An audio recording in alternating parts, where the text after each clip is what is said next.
সংক্ষিপ্ত কথা হবে শিরক কি জিনিস, তারপরে সংক্ষিপ্ত কথা হবে বিদাত কি জিনিস। বিদাত কি কি এটা হবে না, তবে বিদাত কি জিনিস এইটা আলোচনা করব। কেননা আজকে প্রথম আপনার ভালোবাসা আমার উপরে কতটুকু তা আমি অবগত নই, অতএব আজকে আপনাকে সূচনামূলক এইটা বলে যাচ্ছি যে বিদাত কি জিনিস। এরপরে আজকের শেষের আলোচনা হবে আমার দ্বীনি বোনদের কিছু জরুরি জিম্মেদারি, তারপরে আমার দ্বীনি ভাইদের কিছু জরুরি জিম্মেদারি, তারপর নফল সিয়াম। এখন চলছে শাবান মাস, শাবান মাসে কিছু নফল সিয়াম থাকা দরকার, মর্মে কিছু আলোচনা থাকবে। এই হলো আলোচনার সংক্ষিপ্ত পূর্ব আলোচনা। আমি কি আলোচনা পেশ করব তা মোটামুটি আপনাকে আমি বলে ফেলেছি। আমার জীবনে আমি কোনোদিন কেসা বলিনি, আপনাকে আজকে কোনো কেসা কাহিনী বলবো এমনটা আপনি মনে করিয়েন না। আমি ইউসুফ জুলেখার কাহিনী আপনাকে ঘন্টা ঘন্টা শোনাবো এরকম নিয়ত আমার নেই। তবে অবশ্যই সাবধান থাকবেন, কেউ যেন চলাচল না করে, ছেলেরা যেন হাঁটাহাঁটি না করে। আমি বক্তব্য দেব, আপনি বাদাম খাবেন এই হিসাব আপনি করবেন না।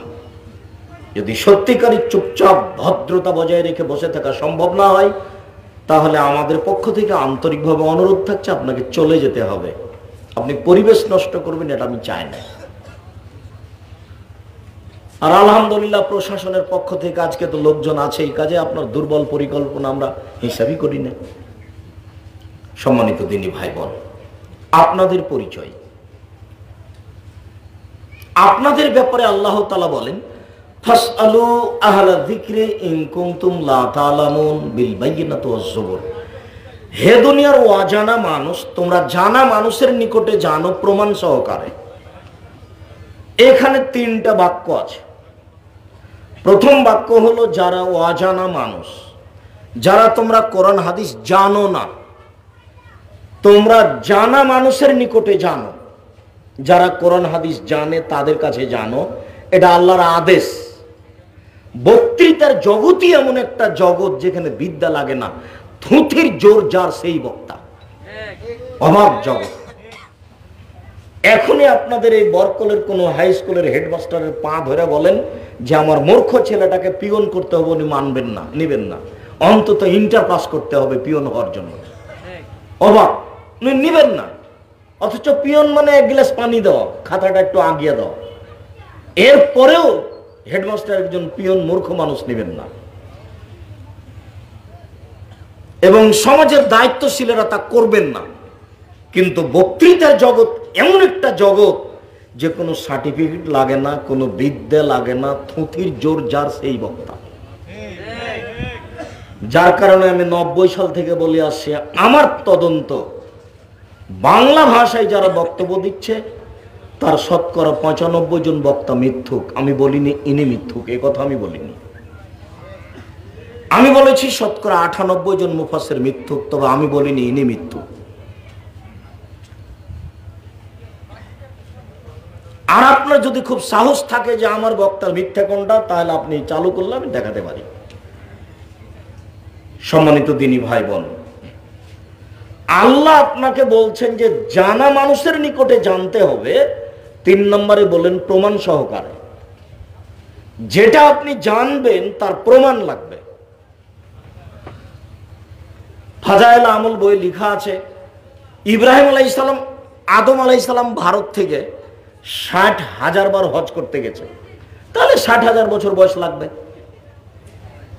দেখুন আপনি বিবেচনা করেন এই কথা চলবে কিনা, বইয়ে তো লেখা আছে।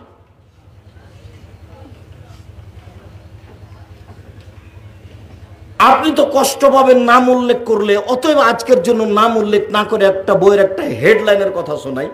হেডলাইন হলো অবিবাহিত ছেলে মেয়ের পড়া নিষেধ। হেডলাইনটা কি বলেন তো? অবিবাহিত ছেলে মেয়ের পড়া নিষেধ, এটা হলো হেডলাইন। এখন লেখক লিখছেন ভরা পেটে স্ত্রী মিলন হলে ছেলে ভ্যাংচা হয়, সফরের পূর্বে স্ত্রী মিলন হলে ছেলে টেরা হয়, চন্দ্র সূর্য গ্রহণের সময় স্ত্রী মিলন হলে ছেলে কানা হয়, এভাবে 7-8 পৃষ্ঠায় লিখেছেন, আল্লাহে আল্লাহর কসম, আল্লাহে আল্লাহর কসম, আল্লাহে আল্লাহর কসম, আমি আব্দুর রাজ্জাক বিন ইউসুফ আমার মরা পর্যন্ত এবং কিয়ামত পর্যন্ত সময় থাকলো এই একটা কথার সত্যতা প্রমাণ হবে না। মিথ্যে কথা যে থাকে তার প্রমাণ তো আপনাদের সামনে অনেক দিনই দিয়েছে। এই যে দেখেন কোরআন মাজিদের গায়ে মিথ্যে কথা লেখা আছে, 1 পৃষ্ঠার একটা দোয়া। 30 বছর থেকে বলছি, 90 সাল থেকে বলছি, এমন কোন মায়ের বেটা যদি এই দোয়া নবীর দোয়া প্রমাণ করতে পারে, আমি আব্দুর রাজ্জাক বিন ইউসুফ সেদিন থেকে অন্তত জাতির সামনে কথা বলবো না। জাতির যদি রাস্তাঘাট করে দিতে না পারি, জাতির যদি স্কুল কলেজ করে দিতে না পারি, জাতিকে চূড়ান্ত সঠিক ধর্ম দিতে পারবো ইনশাআল্লাহ। ধর্মের ব্যাপারে জাতিকে ফাঁকি দিয়ে পরকাল হারাতে রাজি নই। আমার মুখের উপরে বলে কি হবে? কালকে আপনি জাতির সামনে বলবেন কোরআন মাজিদের গায়ে যে দোয়া লেখা আছে, দোয়া খাতমুল কোরআন, কোরআন মাজিদ খতম করলে এই দোয়া পড়তে হয়, আপনি হাদিস দিয়ে প্রমাণ করে দিবেন। আমি আমার মরা পর্যন্ত সময় দিলাম, কিয়ামত পর্যন্ত প্রমাণ কেউ করতে পারবে না। অথচ কোরআনের গায়ে লেখা আছে, যেমন কোরআন শরীফ লেখা আছে। এই ছেলে, এই কোরআন শরীফ হবে না কোরআন মাজিদ হবে? কোরআন মাজিদ তো জোর করে চালাচ্ছে, যখন এটা চলে আরো চলছে। প্রায় 3 লক্ষ মানুষের বানানো হাদিস আছে আপনার কারণে। কেন আপনি কেন একটু আল্লাহর কথাটা মানছেন না? আল্লাহ যে আপনাকে বলছেন যে জানা মানুষের নিকটে জানো, প্রমাণ সহকারে জানো। জানা মানুষ যদি প্রমাণ ছাড়াই যা বলেন তাহলে চলবে না। কেননা মুসলমানের জীবিকা নির্বাহের জন্য কোরআন মাজিদ আছে 30 পারা, আর রাসূল সাল্লাল্লাহু আলাইহি সাল্লামের পক্ষ থেকে হাদিস আছে প্রায় 30,000 সহিহ হাদিস আছে। তো মানুষ এমনি কেন বলবে বলেন তো? 1 গ্লাস পানি খেলে কয়টা বিধান লাগে?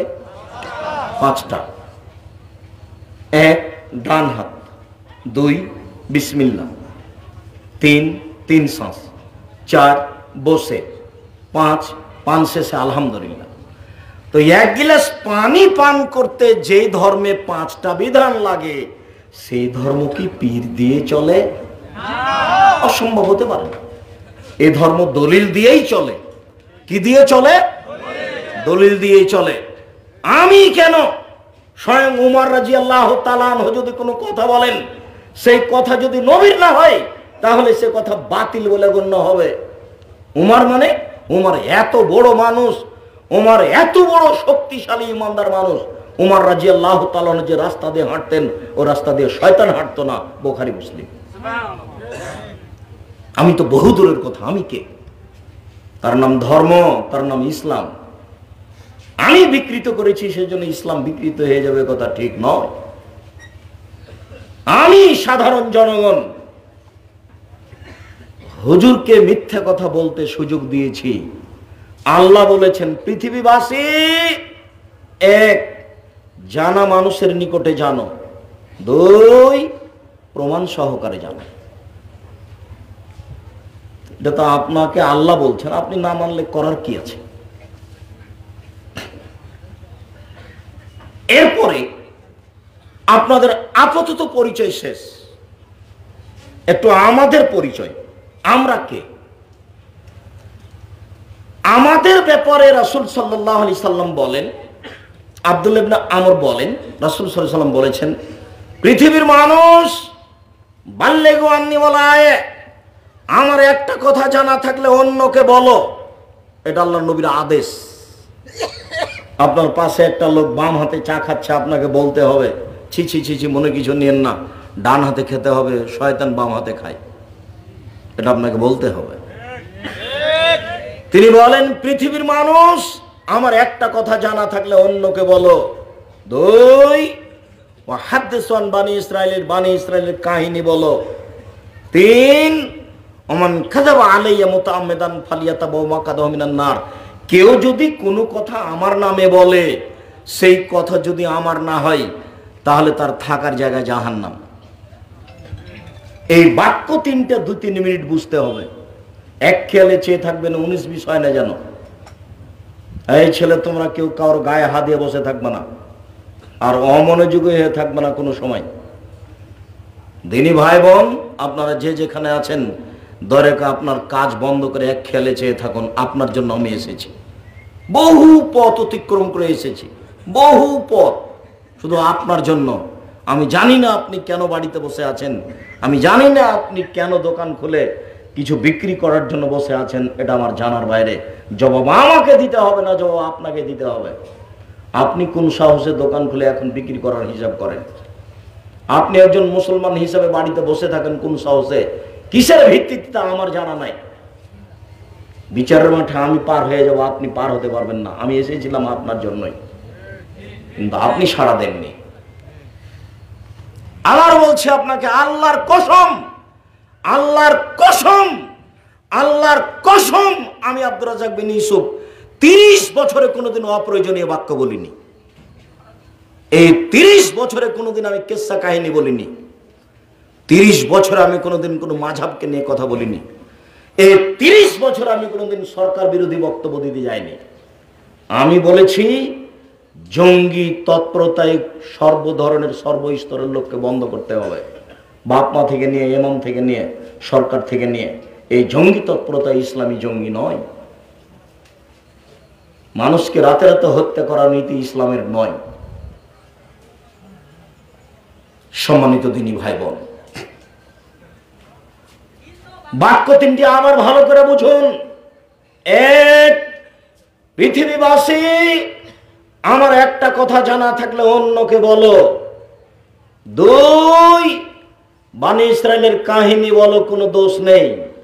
বনী ইসরাইলের কাহিনী মানে সত্য কাহিনী, মিথ্যা কাহিনী বলা যাবে না। সত্য কাহিনী কি? 1 মিনিট। ইস্তারা রাজুলুন মিন রাজুলিন আকার, হাজার হাজার বছর আগে একটা লোক একটা লোকের কাছে জমি কিনে নিয়েছিল। ফওয়াজাদা ফি আকারিহাল জাররা, সে জমি কিনে নিয়ে জমি চাষ করতে গিয়ে একটা স্বর্ণের পাতিল পেয়েছে। তখন জমি ক্রেতা জমি বিক্রেতার কাছে গিয়ে বলছে, খুব দাহাবাকা মিন্নি ইস্তারে তো মিনকাল আর মিনকাল দাহ, ভাই আপনি স্বর্ণ নেন, আপনার কাছে আমি জমি কিনে নিয়েছি, স্বর্ণ তো কিনিনি, আপনি স্বর্ণ নেন। তখন জমি বিক্রেতা বলছে, বেতনের জমা ফিহা, জমিও বিক্রি করেছি, জমিতে যা ছিল সব বিক্রি করেছি, আমি স্বর্ণ নিব না। তো এখন তো আর সমাধান হয় না।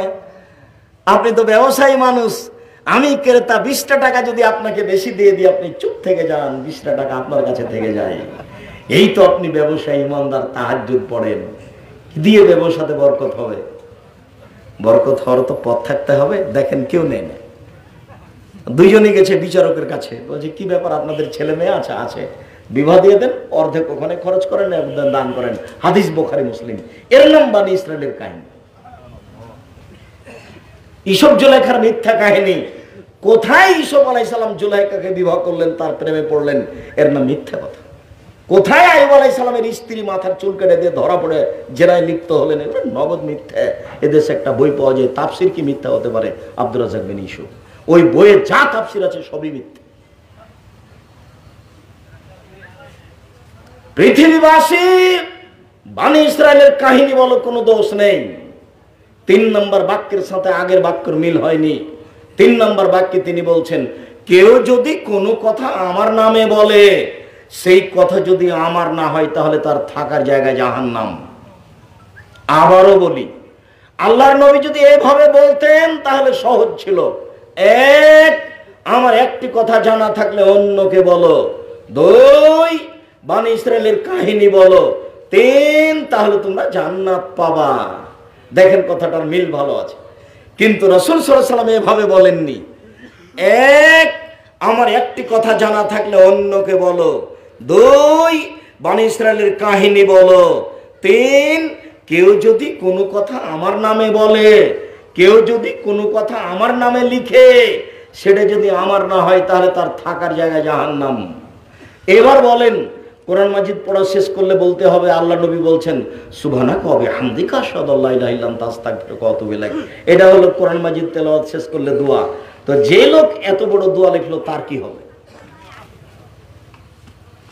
বোঝা যায়নি মনে হয়। এখন হুজুর যেটা মুখ দিয়ে বলছেন, সেটা যদি রাসূলের না হয়, তাহলে হুজুর জাহান্নামে যাও। পাগড়ি যত বড়ই হোক, জুব্বা যত বড়ই হোক, আলখাল্লা যত বড়ই হোক, বিচারের মাঠে টিকার কোনো পথ নেই। সারা জীবন যদি হুজুর তাহাজ্জুদ পড়েন, প্রতি বছর যদি হুজুর হজ করেন, সর্বদা যদি হাতে তাসবিহ থাকে আর কথা যদি নবীর না হয়, তাহলে হুজুর জান্নাতে যাবে না। এ কথা মুহাম্মদ সাল্লাল্লাহু আলাইহি ওয়াসাল্লাম বলেছেন, আমি অনুবাদক। এই দেশের মাটিতে যদি হিন্দু হিন্দু ধর্ম বলতে পারে, এই দেশের মাটিতে যদি ইহুদি ইহুদির কথা বলতে পারে, আমি আব্দুর রাজ্জাক বিন ইউসুফ এ দেশের মাটিতে হাদিসের অনুবাদ করতে পারি। আমার এই অধিকার কেউ ছিনে নেবে এরকম সুযোগ এ দেশের মাটিতে কেউ রাখে না। কারো দেখার থাকতে পারে যে আব্দুর রাজ্জাক সাহেব যা বললেন তা ঠিক না ঠিক। শুধু তাই নয়, আম গাছে জাম ধরতে পারে, ধরে না। অমাবস্যার রাতে চাঁদ উঠতে পারে, উঠে না। সুয়ের ছিদ্র দিয়ে লাঙ্গলের ফাল ঢুকতে পারে, ঢোকে না। সুয়ের ছিদ্র দিয়ে লাঙ্গলের ফাল ঢুকে যেতে পারে, আম গাছে জাম ধরে যেতে পারে, অমাবস্যার রাতে চাঁদ উঠে যেতে পারে, এগুলো ঘটে যেতে পারে। আমি আব্দুর রাজ্জাক বিন ইউসুফ যে কথা বললাম, এই কথাতে সন্দেহ আছে বলে কিয়ামত পর্যন্ত চেষ্টা করলে সরিষা ঢোকানো যাবে না। যা বলছি তাই থাকবে। অর্থাৎ হুজুর যা বলেছেন, মাওলানা সাহেব যা বলেছেন, পীর সাহেব যা বলেছেন, সেটা যদি নবীর না হয় তাহলে তার থাকার জায়গা জাহান্নাম। আমি কি বুঝাতে পেরেছি? এবার আমরা কারা, আমাদের পরিচয় দিয়ে আমাদের কথা শেষ করলাম। আপনি আপনারটা ভুলিয়েন না, আর আমি যেন আমারটা না ভুলি। আপনি দুরুদ পড়েন, আমি দুরুদ নিষেধ করিনি, আর দিন রাত পড়েন। আল্লাহুম্মা সাল্লি আলা সাইয়্যিদিনা মাওলানা নবিয়ানা মুহাম্মদ, আপনাকে আমি পড়তে নিষেধ করিনি।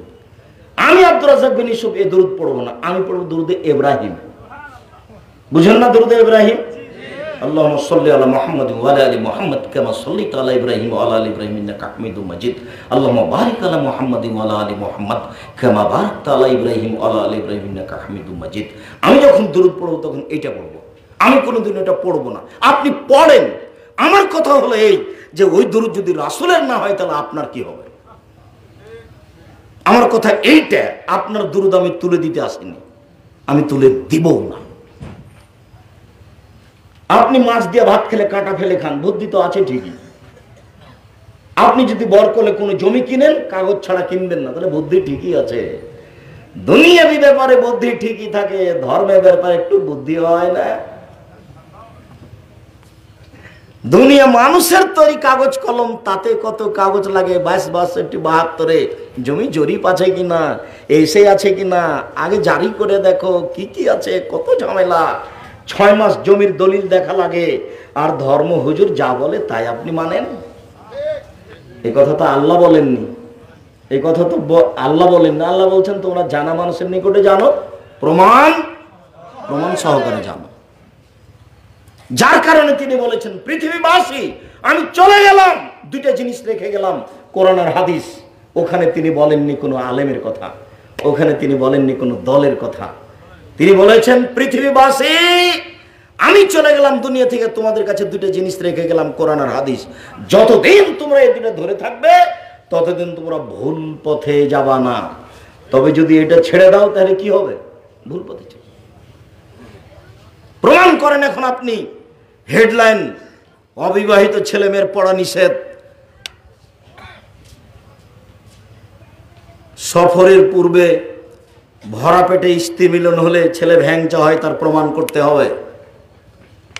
শুধু তাই নয়, এই হেডলাইন এবং হেডলাইনের নিচে যত কথা লেখা আছে সব সরাসরি কোরআন মাজিদের বিরোধী। কোরআন মাজিদে আল্লাহ তাআলা বলছেন পৃথিবীর মানুষ নিসাউকুম হারসুল লাকুম ফাতু হারসাকুম আন্না শিতুম, তোমাদের স্ত্রী তোমাদের জমি, তোমাদের স্ত্রী তোমাদের ক্ষেত, তোমরা তোমাদের স্ত্রীদের কাছে আসো তোমাদের ইচ্ছে মতো, সকালেই কি, বিকালেই কি, ভরা পেটেই কি, সফরের পূর্বেই কি, সূর্যগ্রহণ লাগলেই কি আর না লাগলেই কি। আমি আল্লাহ বলছি তোমাদের স্ত্রী তোমাদের ক্ষেত, আমি আল্লাহ বলছি তোমাদের স্ত্রী তোমাদের জমি, তোমরা তোমাদের জমি চাষ করতে আসো তোমাদের ইচ্ছে মতো। আমি এখানে সকাল সন্ধ্যা কাজ করিনি। হুজুর কি করে সকাল সন্ধ্যা কাজ করলেন? ভরা পেট কাজ করলেন, সফরের পূর্বে কাজ করলেন, চন্দ্র সূর্য গ্রহণ কাজ করলেন কেন? কেন করবেন তিনি? সম্মানিত দিনী ভাই বোন, আপাতত প্রারম্ভের আলোচনা শেষ করলাম, আপনার পরিচয় আমার পরিচয়। এরপরে শিরক কি জিনিস, বিদআত কি জিনিস একটু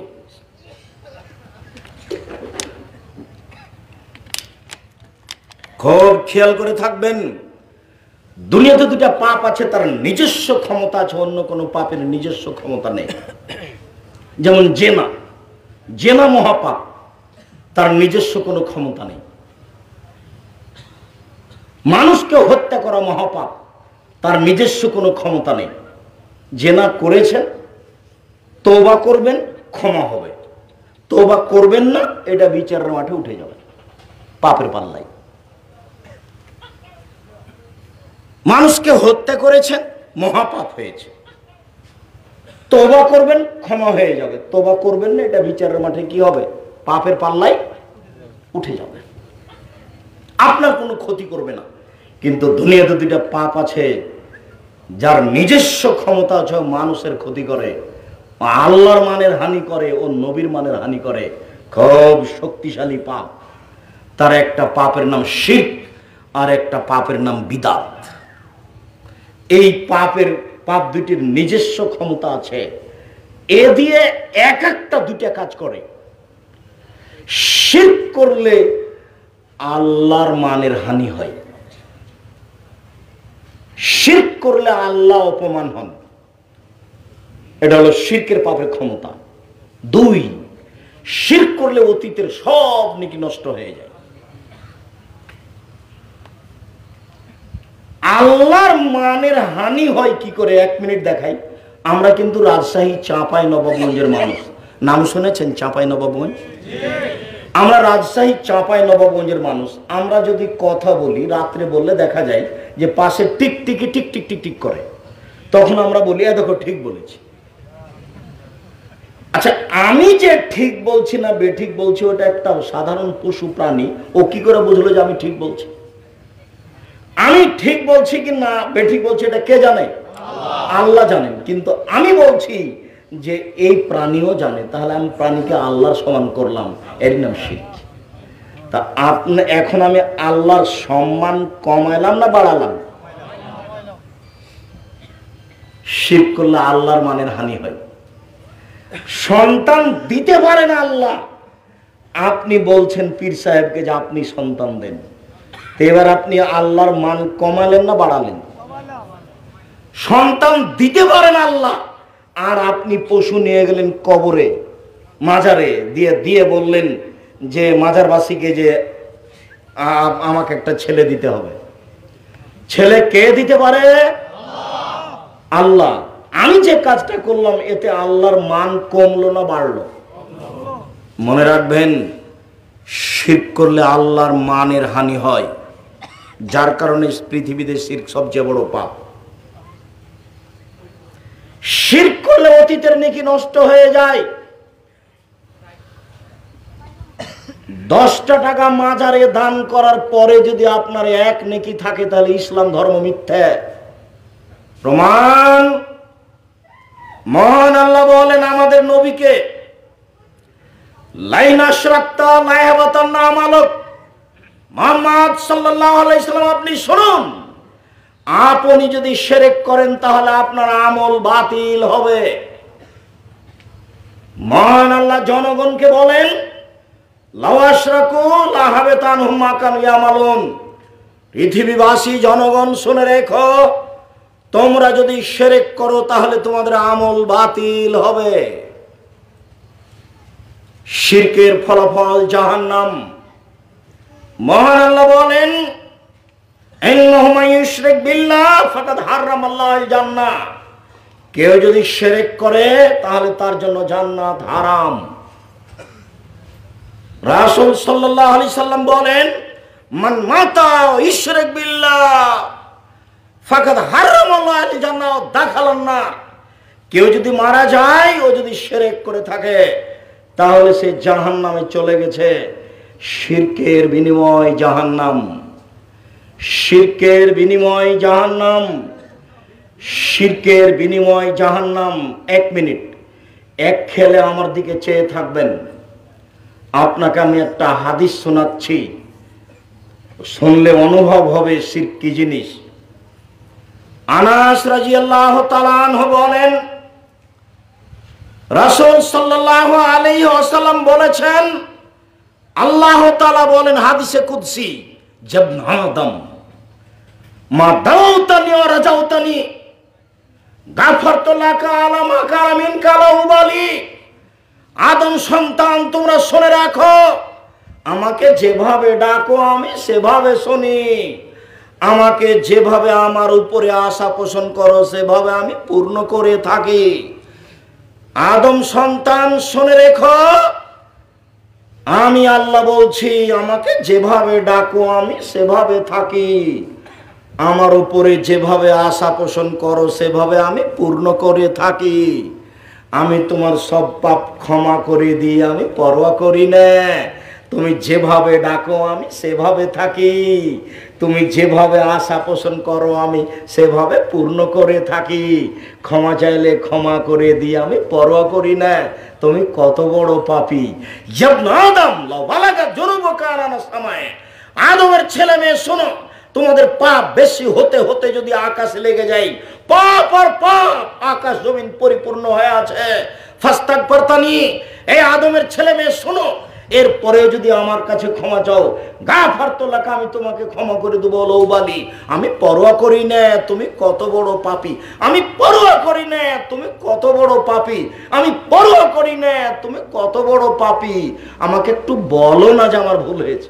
আস্তাগফিরুল্লাহ ওয়া আতুবু ইলাইহি, আমি আল্লাহর কাছে ক্ষমা ভিক্ষা চাই, আমি তার নিকটে ফিরে যেতে চাই, এই বাক্যটা একটু বলো না, আমি তোমার সব পাপ ক্ষমা করে দেব। শেষের বাক্যে আল্লাহ তাআলা বলেন, বিচারের মাঠে আল্লাহ তাআলা বলেন, ইয়া আদম লা তাইতানি বিকুরাবিলার যে খাতায় সুমা লাকিতানি লা তুশরিক বি শায়া লা তাইতু বিকুরাবিহা মাগফিরা। এই আদমের ছেলে মেয়ে শোনো, বিচারের মাঠে উপস্থিত হয়েছো আকাশ জমিন পরিমাণ পাপ নিয়ে, পাপ আর পাপ। তোমাদের পাপে আকাশ জমিন পরিমাণ পূর্ণ হয়ে আছে, গোটা আকাশ জমিন একবারে পূর্ণ হয়ে আছে। আমি আল্লাহ সেই পরিমাণ ক্ষমা নিয়ে উপস্থিত হয়েছি। যদি শিরক না থাকে, তোমার যে পরিমাণ পাপ আমার সেই পরিমাণ ক্ষমা, তোমার যে পরিমাণ পাপ আমার সেই পরিমাণ ক্ষমা। তোমার পাপ যত আমার ক্ষমা তত, তোমার পাপ যত আমার ক্ষমা তত, যদি শিরক না থাকে। হাদিস তো সহি, আপনি কি বুঝলেন?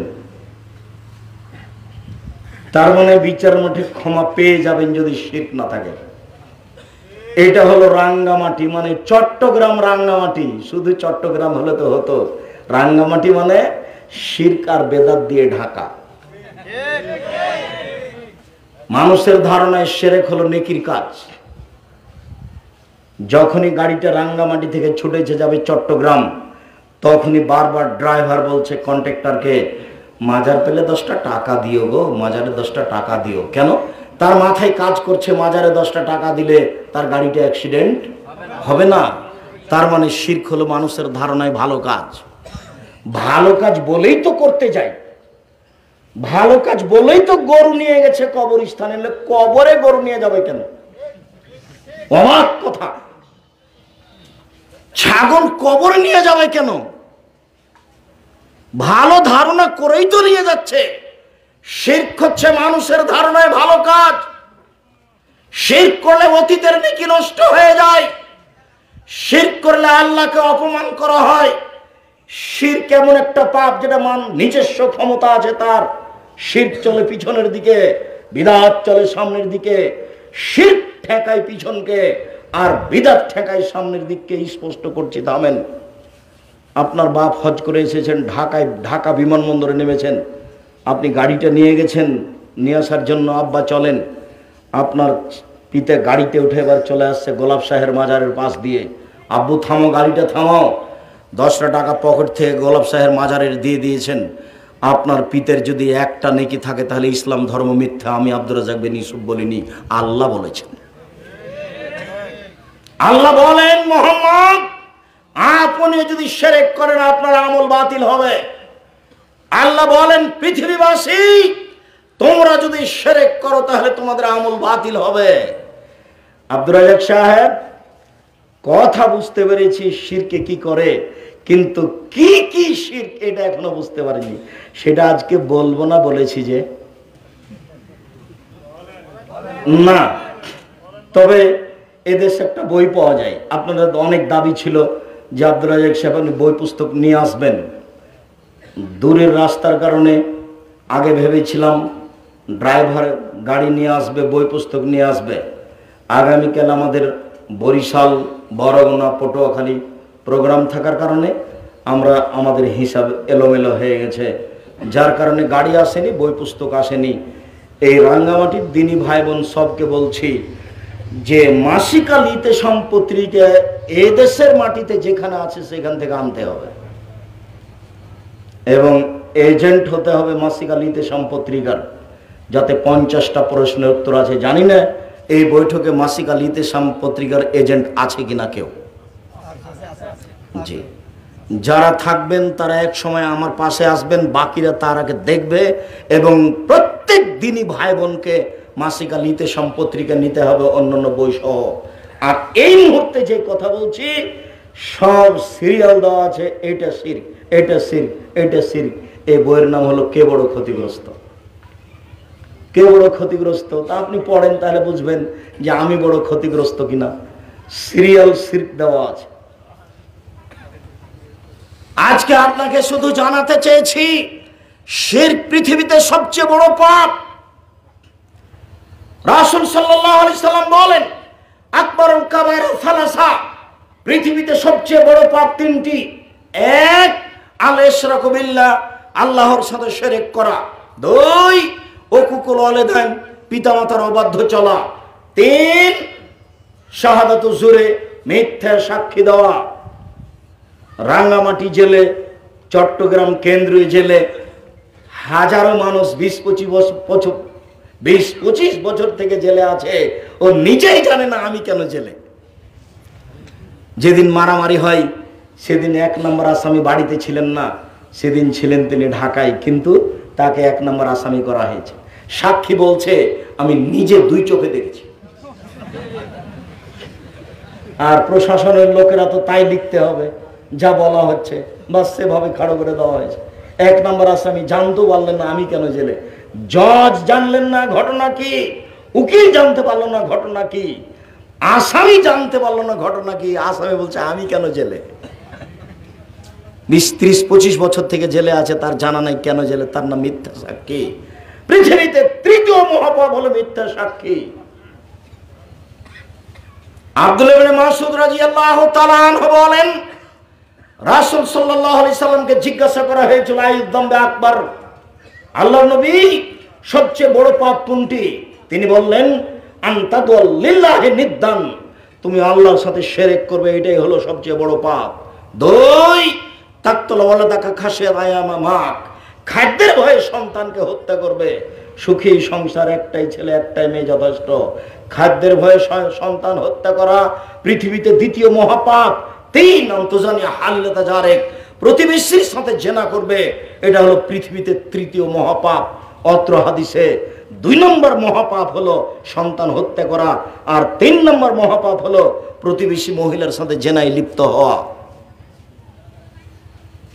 আবু হুরায়রা রাদিয়াল্লাহু তাআলা আনহু বলেন রাসূল সাল্লাল্লাহু আলাইহি সাল্লাম বললেন ইজতানিউ সাবাল মুবিকাত, পৃথিবীবাসী 7টা ধ্বংসাত্মক জিনিস কখনো করবে না, করলেই ধ্বংস হয়ে যাওয়া, জাহান্নামে চলে যাওয়া।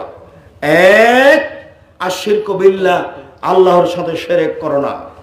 2, অসাহারো, জাদু করো না। 3, কাতুল নফসে, মানুষকে অন্যায় হত্যা করো না। 4, আকলু রিবা, সুদ খায়ও না। 5, আকলু মালিল ইয়াতিম, এতিমের মাল খেয়ে নিও না। 6, যুদ্ধের মাঠ থেকে পালিয়ে যায়ও না। 7, মানুষের উপরে অপবাদ লাগায়ও না। যে কোনো একটা করলে জাহান্নাম। তার 1 নম্বরে আছে শিরক করা। আপনাকে আমি বলিনি এখনো শিরক কি জিনিস, খালি দেখাচ্ছি শিরক কত বড় পাপ। কোনগুলো শিরক এটা বলিনি, শিরক কি জিনিস এটা দেখাচ্ছি, শিরক কত বড় পাপ। মুআয রাদিয়াল্লাহু তাআলা আনহু বলেন রাসূল সাল্লাল্লাহু আলাইহি সাল্লাম বলেছেন লা তুশরিক বিল্লাহ ওয়া ইন কুতিলতা হুররিকতা, পৃথিবীবাসী আমি মুহাম্মদ সাল্লাল্লাহু আলাইহি সাল্লাম বলে যাচ্ছি তোমাদেরকে হত্যা করা হলেও শিরক করবে না, তোমাদেরকে জ্বালিয়ে দেওয়া হলেও শিরক করবে না। জালেম যদি জুলুম করে হত্যা করে নিহত হয়ে যাও, শিরক করো না। জালেম যদি জুলুম করে তোমাকে জ্বালিয়ে দেয়, আগুনে জ্বলে ছাই হয়ে যাও, শিরক করো না। শিরক কি জিনিস? জুলুমে মরে যেতে পারি কিন্তু শিরক করা হবে না। বুঝলাম না শিরক কি জিনিস? এদেশের মাটিতে সহজেই শিরক হয়। ভুল বুঝে সিলেটের মাটিতে সুনামগঞ্জ কোর্টের সিরে মামলা করা হয়েছে। আমি রবীন্দ্রনাথ ঠাকুরের নিন্দা করিনি। ভুল বুঝেছে জাতি, ভুল বুঝেছে যে মামলা করেছে সে। আমি রবীন্দ্রনাথ ঠাকুরের নিন্দা করিনি। আমি বলেছি, রবি ঠাকুর যতবার বলেছে ওমা তোমার আকাশ তোমার বাতাস, ততবার ও কালিমাকে বলেছে। আমি আব্দুর রাজ্জাক বিন ইউসুফ চ্যালেঞ্জ করলাম, আমি প্রমাণ না দিতে পারলে জাতির সামনে কথা বলবো না। যতবার বলেছে ততবার বলেছে ও কালিমা তোমার আকাশ তোমার বাতাস। আমি বলেছি তোমার বাপের আকাশ। আমি এ বাক্য বলে রবি ঠাকুরের নিন্দা করিনি। রবি ঠাকুর ভুল বলেছে এ কথা আমি বলেছি। কবি নজরুল ইসলাম বলেছেন, মসজিদের পাশে কবর দিও ভাই, কবর থেকে যেন মুয়াজ্জিনের আজান শুনতে পায়, এই গুনাহগার কবর আযাব থেকে পাইবে রেহাই। আমি বলেছি মসজিদের পাশে কেন, আপনার বাপের কবর যদি কাবা ঘরের নিচে ঢুকে দেওয়া হয় তবে রক্ষা হবে না। নিচের মাঠে মানুষ কর্ম দিয়ে রক্ষা পেতে পারে। অতএব নজরুল ইসলামের এই বাক্য ভুল হয়েছে। আমি নজরুল ইসলাম সাহেবের অপমান করেছি, এ কথা ভুল। কিয়ামত পর্যন্ত জাতিকে চ্যালেঞ্জ করা আছে, মসজিদের পাশে কবর দিলে তার উপকার যদি হতো তাহলে টাকা পয়সাওয়ালা মানুষ বাপ মারা গেলে একটা মসজিদ তৈরি করে পাশে কবর দিয়ে দিত। ধর্ম পাগল হয়ে গেছে। धर्म राजशाही चांपाने में हवाई लड्डू, दोनों हाथ में लड्डू है, जो चाहे उसको खा ले, जो चाहे उसको छोड़ दे। भूल हिसाब। जे धर्म मानते होले एक गिलास पानी पान करते 5टा विधान लागे, से धर्म मानुषेर कथाई चले ना। आमी आब्दुर राज्जाक बिन यूसुफ 20 বছর থেকে ফতোয়া লিখছি, এখন পর্যন্ত এমন কোনো ফতোয়া আসেনি যেটা কোরআন এবং সহিহ হাদিসদের জবাব দেওয়া যাবে না। কই আমি তো পাচ্ছি না এমন। আমি 20 বছর থেকে ফতোয়া লিখি। সম্মানিত দিনী ভাই বোন, আপনাকে আমি দেখাচ্ছিলাম শিরক মহাপাপ। আজকে দেখাতে চাইনি কোনটা কোনটা শিরক, তবে বলতে চেয়েছি পৃথিবীতে সবচেয়ে বড় পাপ কোনটা বলেন? শিরক। যে পাপ বিচারের মাঠে ক্ষমা হবে না, এখন ক্ষমা হবে, বলেন সেটা কি? সেটা হলো শিরক। বিচারের মাঠে সব পাপ সমান ক্ষমা নিয়ে আল্লাহ উপস্থিত হবেন, তবে একটা পাপের ক্ষমা দিবেন না, সেটা কি? শিরক। এটুকু মনে রাখেন। কাল থেকে বিবেচনা করতে হবে রাঙ্গামাটিবাসীকে যে আমার জীবনে কোনটা কোনটা শিরক আছে, খুঁজে বের করেন। জমি জায়গার দলিল খুঁজে পাওয়া যায়, এ দেশে শিরক খুঁজে পাওয়া যাবে না। দুনিয়াতে আর একটা পাপ আছে, বিদাত। বিদাত করলে মুহাম্মদ সাল্লাল্লাহু আলাইহি সাল্লামকে অপমান করা হয়। বিদাত করলে ইবাদত কবুল হয় না। বিদাত করলে রাসূল সাল্লাল্লাহু আলাইহি সাল্লামকে অপমান করা হয়। বিদাত করলে ইবাদত কবুল হয় না। মুহাম্মদ সাল্লাল্লাহু আলাইহি সাল্লাম বলেছেন দুরুদ এইটা, আর আপনি বললেন দুরুদ এইটা, তাহলে রাসূলকে অপমান করা হলো না? অবাক কথা। মানুষ অসুস্থ হয়েছে, তাকে দেখতে যেতে হবে। আল্লাহর নবী বলছেন কেউ যদি সকালে দেখতে যায় তাহলে সন্ধ্যা পর্যন্ত 70,000 ফেরেশতা আল্লাহকে বলবে, আল্লাহ লোকটা ভালো কাজ করেছে, লোকটাকে ক্ষমা করে দাও। এত বড় কাজ, এত সুন্দর কাজ আল্লাহর নবীর পক্ষ থেকে আছে। এইবার আপনার বাপ অসুখ হয়েছে, তখন আপনি জুমা মসজিদের ইমামকে 2000 টাকা দিয়ে বললেন, ইমাম সাহেব আমার বাপের জন্য একটু দোয়া করে দেন। তো নবী বললেন এটা, আপনি করলেন এটা, তাহলে কোনটা হলো? রাসূল সাল্লাল্লাহু আলাইহি সাল্লাম বলেছেন মানুষ মারা গেলে তাকে সাদা কাপড় দিয়ে ঢেকে দাও। আত্মা যখন বের হয় তখন চক্ষু দেখতে থাকে। হুঁশিয়ার মানুষেরা শোনো, আত্মা বের হয়ে গেলে চক্ষু খোলা থাকবে। ওই যে আত্মা চলে গেল, এবার দেহ থেকে আত্মা বের হয়ে গেছে, এই দেহ চক্ষু বন্ধ করতে পারবে না। যার জন্য যারা পাশে থাকে তাদেরকে এই চক্ষুটা বন্ধ করে দিতে হবে। যতক্ষণ পর্যন্ত শরীর গরম আছে ততক্ষণ পর্যন্ত বন্ধ করলে বন্ধ থেকে যাবে। শরীর যদি ঠান্ডা হয়ে যায় তাহলে আপনি বন্ধ করলে আর বন্ধ হবে না। বুঝাতে পারিনি? আপনি পাশে বসে আছেন, আপনি শুধু বলেন, আল্লাহ নবী বলছেন লাক্কিনু মাউতাকুম লা ইলাহা ইল্লাল্লাহ, তোমরা তোমাদের মমর্ষ ব্যক্তিকে লা ইলাহা ইল্লাল্লাহ স্মরণ করাও, খালি পাশে পড়ো লা ইলাহা ইল্লাল্লাহ, সুবহানাল্লাহ বলো, আলহামদুলিল্লাহ বলো, আল্লাহু আকবার বলো, কোনো সমস্যা নেই। তবে ঘন ঘন বলো, পাশে বলতে বলবে না। আব্বু বলেন লা ইলাহা ইল্লাল্লাহ, আম্মু বলেন লা ইলাহা ইল্লাল্লাহ, এভাবে নয়। কেননা খুব কঠিন অবস্থায় আছে, চট করে বলে দিতে পারে যাও আমি বলবো না, এটা বলে দিতে পারে। আপনি বলতে বলবেন না, পাশে খালি বলবেন লা ইলাহা ইল্লাল্লাহ। কেন? রাসূল সাল্লাল্লাহু আলাইহি ওয়াসাল্লাম বলছেন মান কানা আখিরু কালামে লা ইলাহা ইল্লাল্লাহ ফাদাখালাল জান্নাহ, কারো যদি শেষ বাক্য লা ইলাহা ইল্লাল্লাহ হয় তাহলে জান্নাতে চলে গেছে। এই কথা মুহাম্মদ সাল্লাল্লাহু আলাইহি সাল্লাম বলেন। আর আপনি লা ইলাহা ইল্লাল্লাহ বাদ দিয়ে পাশে কোরআন মাজিদ পড়ছেন, মরলেও কোরআন, বাঁচলেও কোরআন। যতক্ষণ পাশে মরবে তখন তার পাশে কোরআন। এবার মরে গেছে তখন কোরআন বক্সে দিয়েছে। 5টা ছেলে মাদ্রাসা থেকে নিয়ে এসে বলছে আমার বাপের নামে কোরআন মাজিদ পড়ে বক্সিয়ে দাও। ধর্ম পাগল হয়ে গেছে। মরা মানুষের জন্য 2টা পথ আছে। একটা পথ হলো মুখে দোয়া, কিছু যদি না জানি তাহলে বলবো আল্লাহ তুমি আমার বাপকে ক্ষমা করো, এটাই বিশাল কথা। আর যদি জানি তাহলে জানাজার দোয়াগুলো পড়বো। আর একটা বাপ মায়ের পথ হলো এই, তার নামে দান খায়রাত করা। একটা লোক এসে বলছে আল্লাহর নবী আমার মা হঠাৎ মারা গেছে, আমার মা কথা বলতে পারলে কিছু দান করত, তো আমি যদি দান করি তাহলে আমার মায়ের নেকি হবে কি? তাহলে নাম আল্লাহ রাসূল বলেন হ্যাঁ, হাদিস বুখারী মুসলিম। তাহলে এতে বোঝা যাচ্ছে যে মরা মানুষের নামে দান করা যায়। হাদিস বুখারী মুসলিম। মরা মানুষের জন্য 2টা পথ, এক দান, আর একটা কি বললাম? মুখে দোয়া। তা আপনি কোরআন মাজিদ পড়ে বক্সে দিলেন যে, তারপরে এটা কি? এটা হলো আপনার রাঙ্গামাটি। রাঙ্গামাটি মানে হলো এই বাপ মারা গেছে, এলাকাবাসীকে গরু জবাই করে খাওয়াইয়া দাও। এই ছেলে শোনো, মরা মানুষের নামে যেটা করা হয় সেটা সাদকা, আর সাদকা হচ্ছে মানুষের ময়লা। একদা রাসূল সাল্লাল্লাহু আলাইহি সাল্লাম রাস্তায় হাঁটছিলেন, দেখছেন একটা খেজুর পড়ে আছে, বুখারী মুসলিম। খেজুরটা তুলে হাতে নিয়ে বলছেন হ্যাঁ লাম তাকুনা মিনাস সাদকা, তুমি যদি সাদকার খেজুর না হতে তাহলে আমি তোমাকে খেয়ে নিতাম।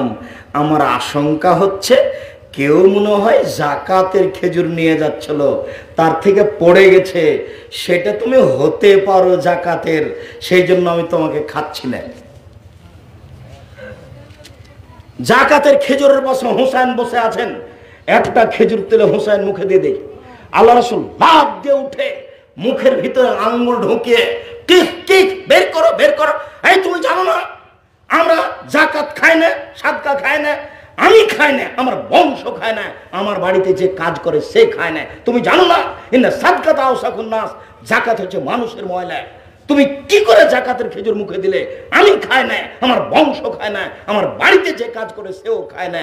জাকাত হচ্ছে মানুষের ময়লা, সাদকা হচ্ছে মানুষের ময়লা, আমি খাবো কেন? এই ছেলে, তোমার বাপ মারা গেছে, এলাকাবাসীকে দাওয়াত দিয়েছ, সবাই গাড়িতে করে ট্রলারে এসেছে, আর কত স্পিড বোট নিয়ে এসেছে, তোমার বাপের গরুটা জহ করে খাওয়াই দিলে, বলো তো এটা মানুষের ময়লা সবার জন্য খাওয়া হলো? ফকির মিসকিনে খেতে পারে, সেটাই ধনী মানুষগুলো কি করে খেতে পারে? ধর্ম কি সৌদি আরব থেকে আস্তে আস্তে এখানে পাগল হয়ে গেছে।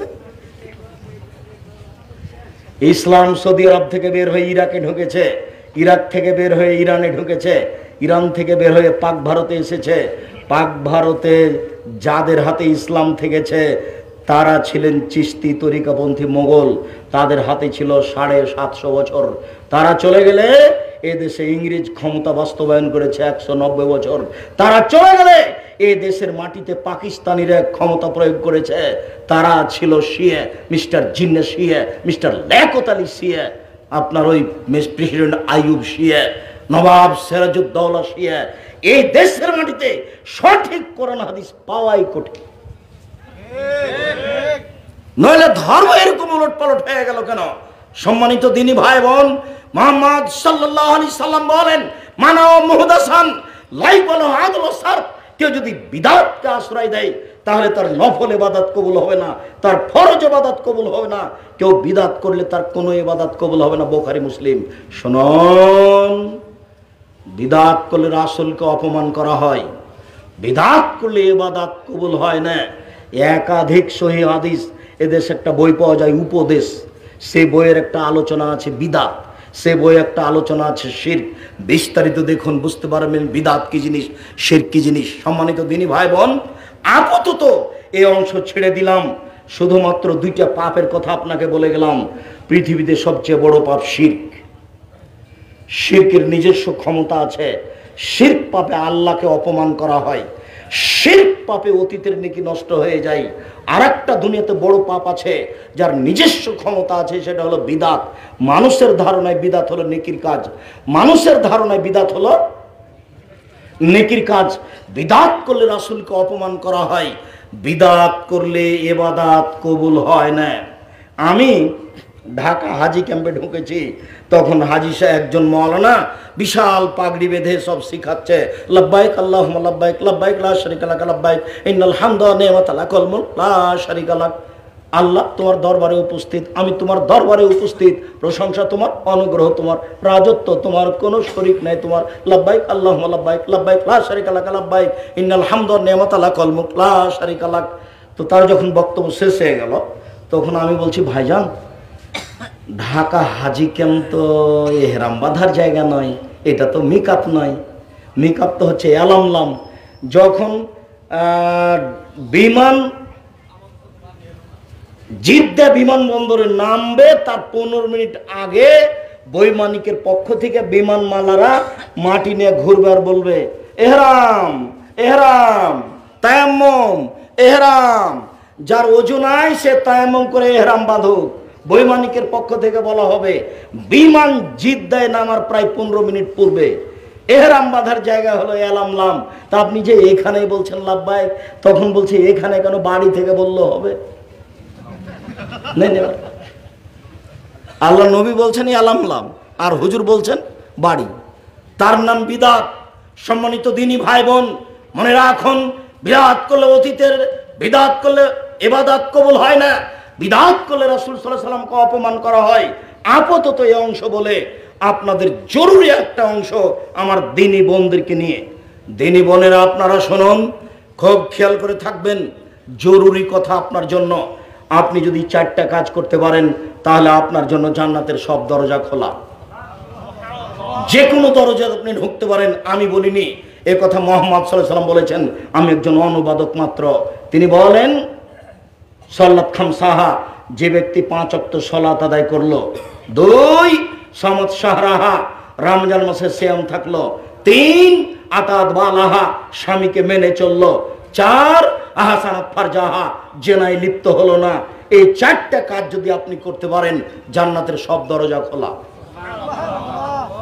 আপনি মনে করছেন যে জেনা তো আমার ঘটে গেছে, আপনাকে আমি সান্ত্বনা দেওয়ার জন্য বলছি, শুনুন, আজ থেকে যদি আপনি জেনা বন্ধ করতে পারেন, তওবা করতে পারেন, অতীতে জেনার কারণে যত পাপ হয়েছে সব পাপ নেকিতে পূর্ণ হয়ে যাবে। আপনি খালেস অন্তরে তওবা করেন, আল্লাহকে বলেন, আস্তাগফিরুল্লাহ ওয়া আতুবু ইলাইহি, আস্তাগফিরুল্লাহ আল্লাযী লা ইলাহা ইল্লা হুয়াল হাইয়ুল কাইয়্যুম, ওয়া আতুবু ইলাইহি, রাব্বিগফিরলি ওয়া তুব আলাইহি ইন্নাকা আনতাত তাওয়াবুল গাফুর। আল্লাহুম্মা আনতা রাব্বি লা ইলাহা ইল্লা আনতা খালাকতানি ওয়া আনা আবদুকা ওয়া আলা আহদিকা ওয়া আদিকা মাসতাতাতু আউযু বিকা মিন শাররি মা সানাতু আবু আলাকা বিনিআমাতিকা আলাইহি ওয়া বিযামবি ফাগফিরলি ফাইন্নাহু লা ইয়াগফিরু যুনুবা ইল্লা আনতা। আপনি রাতে উঠে 2 রাকাত সালাত আদায় করে আপনার অতীতের পাপের জন্য কান্নাটি করেন, ইনশাআল্লাহ আল্লাহ বলেছেন আপনার অতীতে যত পাপ হয়েছে সব নেকিতে পূর্ণ হবে। এ কথা আমি বলিনি, এ কথা আল্লাহ বলেছেন। অতএব আপনি আল্লাহর উপরে ভরসা করে এই পাপের জন্য কান্নাকাটি করেন, আপনার এই জেনার পাপ নেকিতে পূর্ণ হবে। এটা গেল, শুধু তাই নয়, জাতিকে আমি একটা কথা বলে রাখছি, যে কথা আল্লাহ বলেছেন, আপনি যদি আজকে অশ্লীল কাজ বন্ধ করতে পারেন তাহলে আপনার জন্য জান্নাতুল মাওয়া রয়েছে। মহান আল্লাহ বলেন, অনাহান নাফসানিল হাওয়া ফাইনাল জান্নাতু হিয়াল মাওয়া।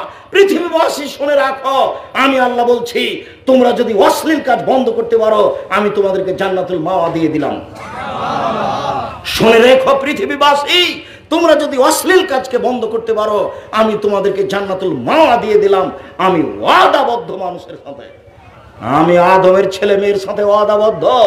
আদমের ছেলে মেয়ে যদি অশ্লীল কাজ বন্ধ করতে পারে আর যদি মোবাইলের মাধ্যমে অশ্লীল কাজ না করে, মেয়েদেরকে না দেখে, আমি ওয়াদা করেছি আমি ওয়াদা পূর্ণ করব, আমি তাদেরকে জান্নাতুল মাওয়া দিয়ে দেব। শুধু তাই নয়, দিনী ভাই বোন শুনে রাখুন, আপনি যদি আজ থেকে জেনা বন্ধ করতে পারেন তাহলে যে কোনো পৃথিবীর বিপদ থেকে বেঁচে যাবেন। যে কোনো বিপদ দেখবেন। আব্দুর রাজ্জাক সাহেব, এত বড় সুযোগ, প্রমাণ দেন তো দেখি।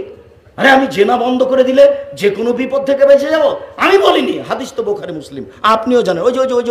ওই যে তিনজন লোক রাস্তায় হাঁটছিল না, তখন বৃষ্টি আসলো, পাহাড়ি রাস্তা, চট্টগ্রামের মতো, রাঙ্গামাটির মতো বৃষ্টি এসেছে, তখন একটা গর্তে ঢুকে গেছে, উপর থেকে একটা পাথর এসে গর্তটা বন্ধ হয়ে গেছে, এখন তো বের হতে পারে না। তিনজনের একজন বলছে, আল্লাহ আমার বাপ মাকে আমি খুব ভালোবাসতাম, তুমি দয়া করে পাথরটা সরিয়ে দাও। কিছু সরে গেল। একজন বলছে, আল্লাহ একটা লোককে আমি কাজের জন্য নিয়েছিলাম, অর্ধেক দিন কাজ করে চলে যাবে। আমি বললাম টাকা নাও, তো রাগ করে টাকা নিল, চলে গেল। আমি ওই টাকা দিয়ে ঘোড়া, গরু, ছাগল, গরু কিনে অনেক করলাম। একদিন এসে বলছে আমাকে টাকা দেন। আমি বললাম তুমি সব ছাগল নিয়ে যাও, গরু নিয়ে যাও। তখনও বলছে আমাকে মজাক করবেন না, একদিনের পারিশ্রমিক দেন। আমি বললাম মজাক করিনি, সব নিয়ে যাও তুমি, আল্লাহ তোমাকে সন্তুষ্ট করার জন্য এই কাজ করেছি, আজকে গর্তের মুখ থেকে পাথর সরিয়ে দাও। আল্লাহ বলছে আচ্ছা ঠিক আছে দিলাম। তিনজনের তৃতীয় জন বলল, আল্লাহ আমার চাচাতো বোনের সাথে জেনা করবো বলে ওয়াদা করেছিলাম, আমার চাচাতো বোন বলেছিল তুমি যদি 200টি স্বর্ণ মুদ্রা আনতে পারো তাহলে আমি তোমার সাথে জেনায় লিপ্ত হব। আমি হাড় ভাঙা পরিশ্রম করে জীবন বাজি রেখে টাকা উপার্জন করে আমার চাচাতো বোনের হাতে দিলাম, আমি অশ্লীল কাজে বসেছি। আমাকে বলছে দেখো তুমি আমাকে অসতী প্রমাণ করো না। এই কথা বলার সাথে সাথে আমি অন্যায় করিনি, আমি অশ্লীল কাজ থেকে উঠে গেছি, অতএব তুমি পাথর সরিয়ে দাও। আল্লাহ বলছেন আচ্ছা ঠিক আছে দিলাম। বুখারী মুসলিম। এ দেখেন,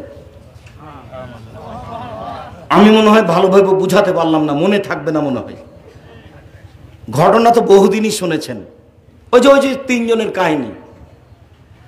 তো তিনজনের একজন ছিল অশ্লীল কাজের লোক, অশ্লীল কাজ করেনি। তো হাদিস তো আজও আছে মুসলমানের জন্য, অশ্লীল কাজ যদি বন্ধ করতে পারে সত্যই তাহলে পৃথিবীর যে কোনো বিপদ থেকে আল্লাহ তাকে বাঁচাবে। প্রমাণে হাদিস বুখারী মুসলিম।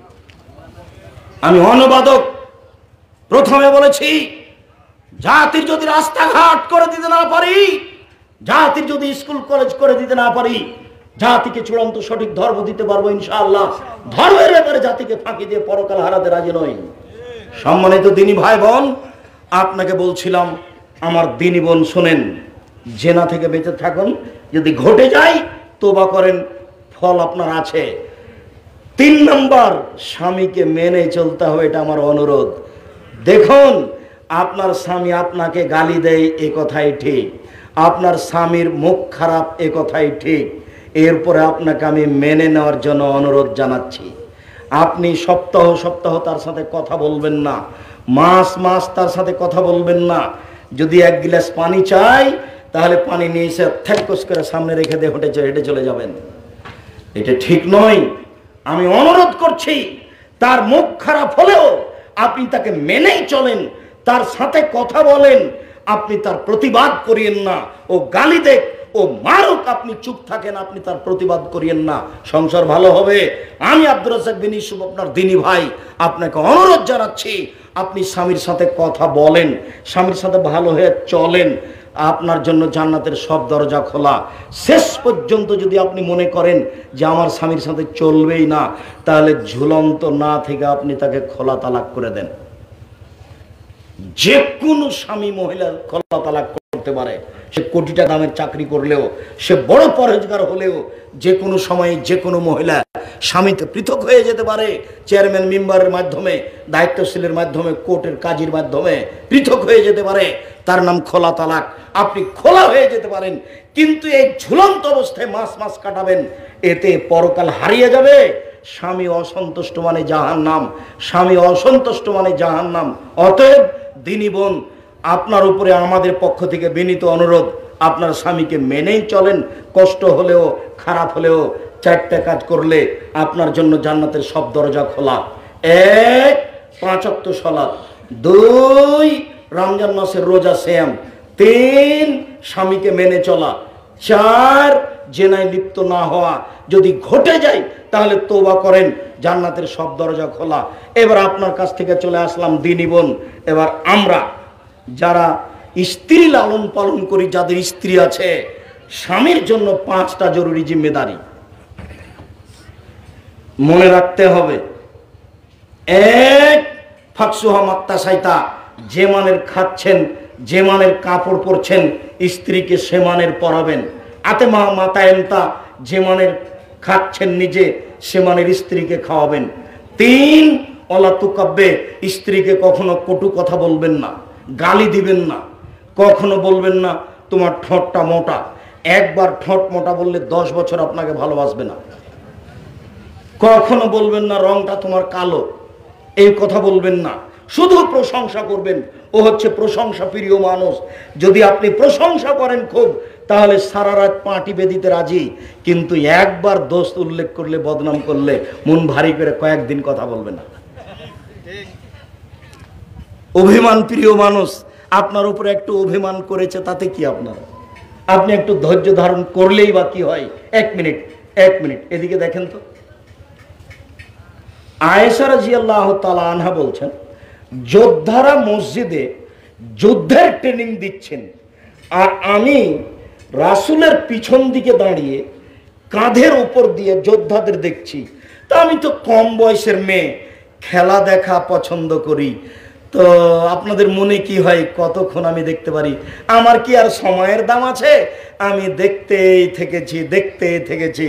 তা আমাকে খুশি করার জন্য দাঁড়িয়েই থেকেছেন, আমাকে কোনো সময় বললেন না হয়েছে যাও তো, এখন আমার এখন কাজ আছে, ব্যস্ততা আছে, এখন যাও, এই কথা বলেননি। কথা বুঝাতে পারলাম না মনে হয়। আবার বলি নাকি? আচ্ছা আবার বলি। এই ছেলে,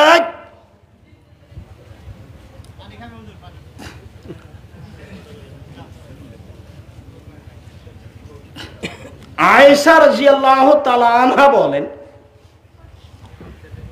যে স্বামী যেন স্ত্রীর অভিমানটাকে মানে, স্বামী যেন স্ত্রীর কথাটা একটু শুনে, স্বামী যেন স্ত্রীকে একটু বেশি বেশি দাম দেয়, যা চাচ্ছে সেটা যেন করে দেয়। এইটা আয়েশা বলতে চাচ্ছেন। হাদিস বুখারী মুসলিম। তিনি বলছেন যে মসজিদের যোদ্ধারা যুদ্ধের ট্রেনিং দিচ্ছিলেন, আর আমি ওটা দেখছিলাম রাসূলের পিছন দিকে দাঁড়িয়ে কাঁধের উপর দিয়ে। এই পর্যন্ত কি বুঝতে পেরেছেন? তো আমি তো কম বয়সের মেয়ে, উনি নিজে বলছেন আমি তো কম বয়সের মেয়ে, খেলা দেখা প্রিয় মানুষ, তো আমি কি আর তাড়াতাড়ি ছেড়ে দিব? আমি দেখতেই থেকেছি 5 মিনিট, 10 মিনিট, ঘন্টা, উনি দাঁড়িয়েই থেকেছেন।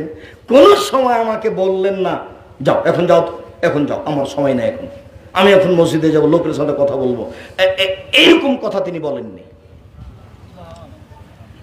আপনাকে বুখারী মুসলিমের হাদিস দিয়ে আমি কি বুঝাতে চাইলাম?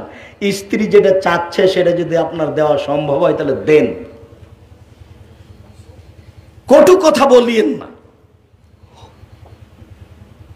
4, মুখের উপরে মারবেন না। 5, এটা হলো জরুরি, ওয়ালা তাতরুকা ইল্লা ফিল বাইতে, নিজের বাড়ি ছাড়া কোথাও যেতে দিবেন না।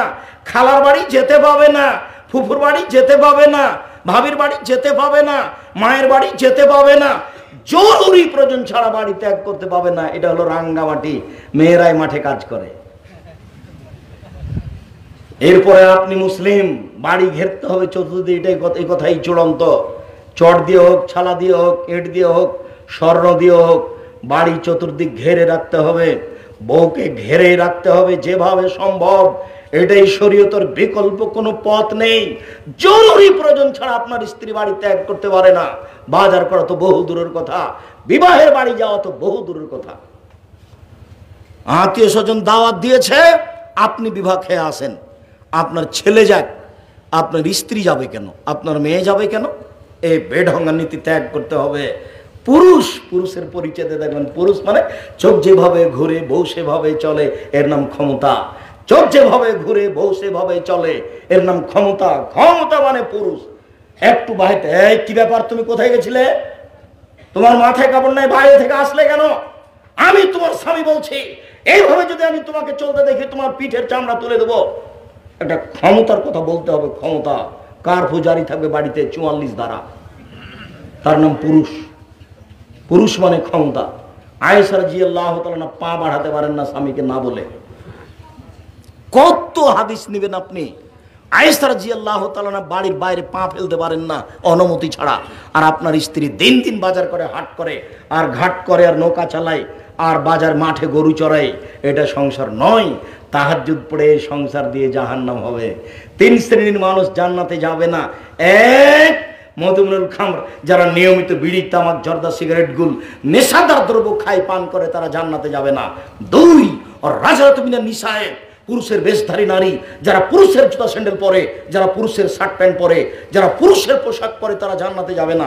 3, দায়ুস আল্লাহ ইউকরিফাল খাওয়াসা, যে তার বাড়িতে বেহায়াইর সুযোগ দিয়েছে আপনি। আপনি তাহাজ্জুদ পড়লেও জান্নাত হবে না।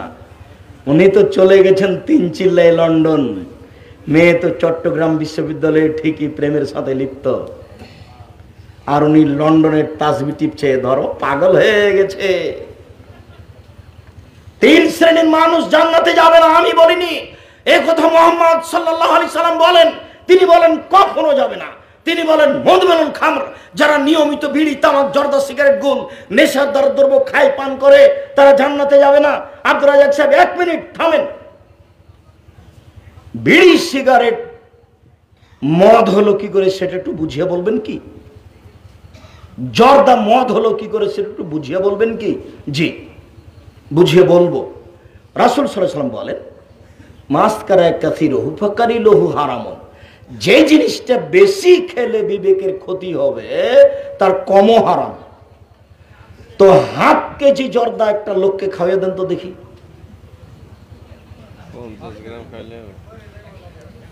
তো এইটা মুহাম্মদ সাল্লাল্লাহু আলাইহি ওয়াসাল্লামের মুখের বাক্য।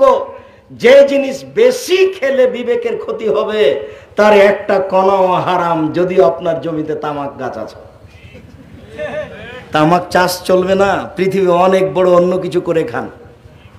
নইলে চট্টগ্রাম চলে যান, বিমানবন্দরে থাকবেন, নইলে ট্রেন স্ট্যান্ডে থাকবেন, মানুষের ব্যাগ বোঝা তুলে তুলে দিবেন গাড়িতে। টাকা হবে সারাদিনে 300, 100 টাকা খরচ হবে, 200 টাকা থেকে যাবে। আমার পরামর্শ নিয়ে চলেন। আমি আপনাকে ভিক্ষা করে খেতে বলিনি। আমি বলেছি চকলেট দিয়ে ব্যবসা করতে হবে, লোন নিতে হবে না। আমি বলেছি কলার ব্যবসা করতে হবে, লোন নিতে হবে না। আমি বলেছি কাপড়ের ব্যবসা করতে হবে, লোন নিতে হবে না। কোটি টাকা লোন নিয়ে ব্যবসা চালু করলেন, হিরোইন কিনলেন কলকাতায়, ঢাকায় বিক্রি করলেন। এই কোটি টাকা লোন নিয়ে ব্যবসা করে পরকাল হারাবে।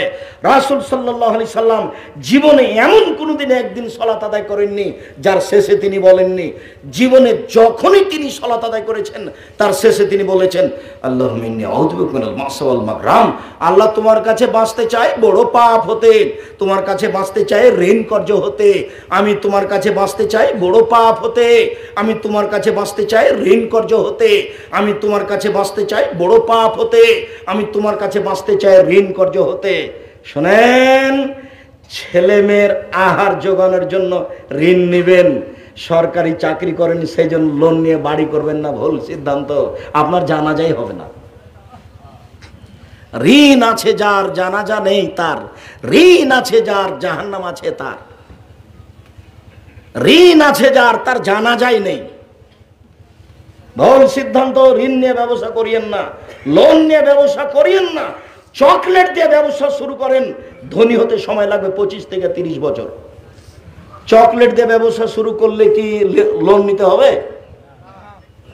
তো সেইটা মাথায় আসে না কেন? ভুল পদ্ধতি কেন সব সময়? আমি বলেছি ভিক্ষা করে খেলেও অবৈধ পয়সা উপার্জন করতে হবে না। ভিক্ষা করা টাকা দিয়ে চাউল কিনে ভাত খেয়ে বাদাত কবুল হবে। শ্বশুরের কাছে যৌতুক নিয়ে সে টাকা দিয়ে চাউল কিনে ভাত খেয়ে বাদাত কবুল হবে না। 24 ঘন্টার মধ্যে যৌতুক ফেরত দিতে হবে। আগামীকাল সন্ধ্যা হতে হতে যৌতুক ফেরত দিতে হবে, কোনো পথ নেই। ভিক্ষা করা টাকা দিয়ে চাউল কিনে ভাত খেয়ে বাদাত কবুল হবে। ভিক্ষা হারাম নয়, ভিক্ষা পছন্দ নয়, ভিক্ষা পছন্দনীয় কাজ নয়, তবে ভিক্ষা হারাম নয়।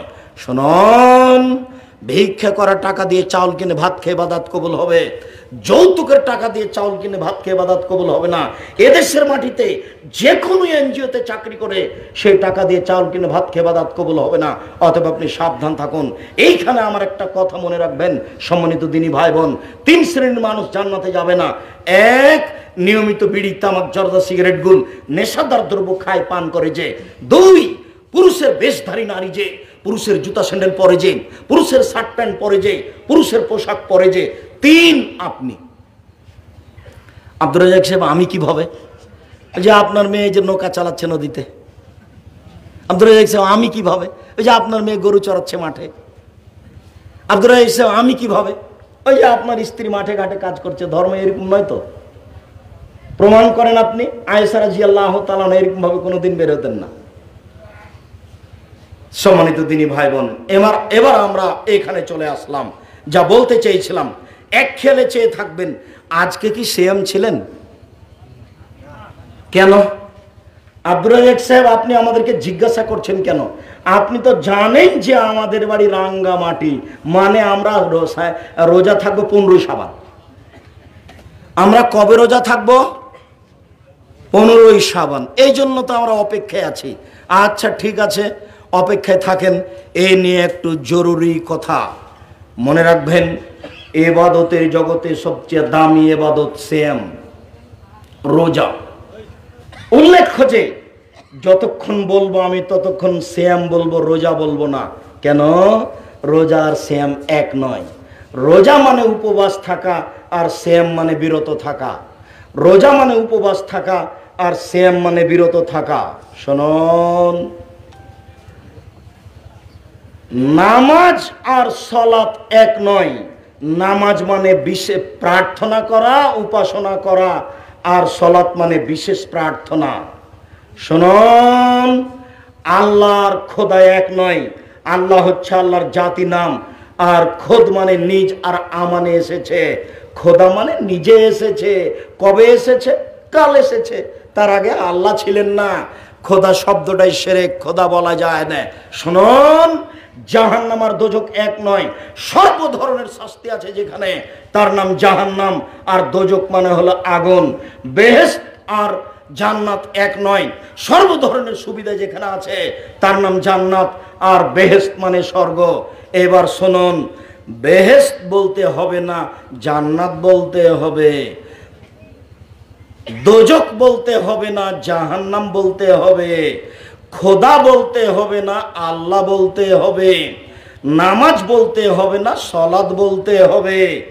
সে রোজা বলতে হবে না, সিয়াম বলতে হবে। কেন?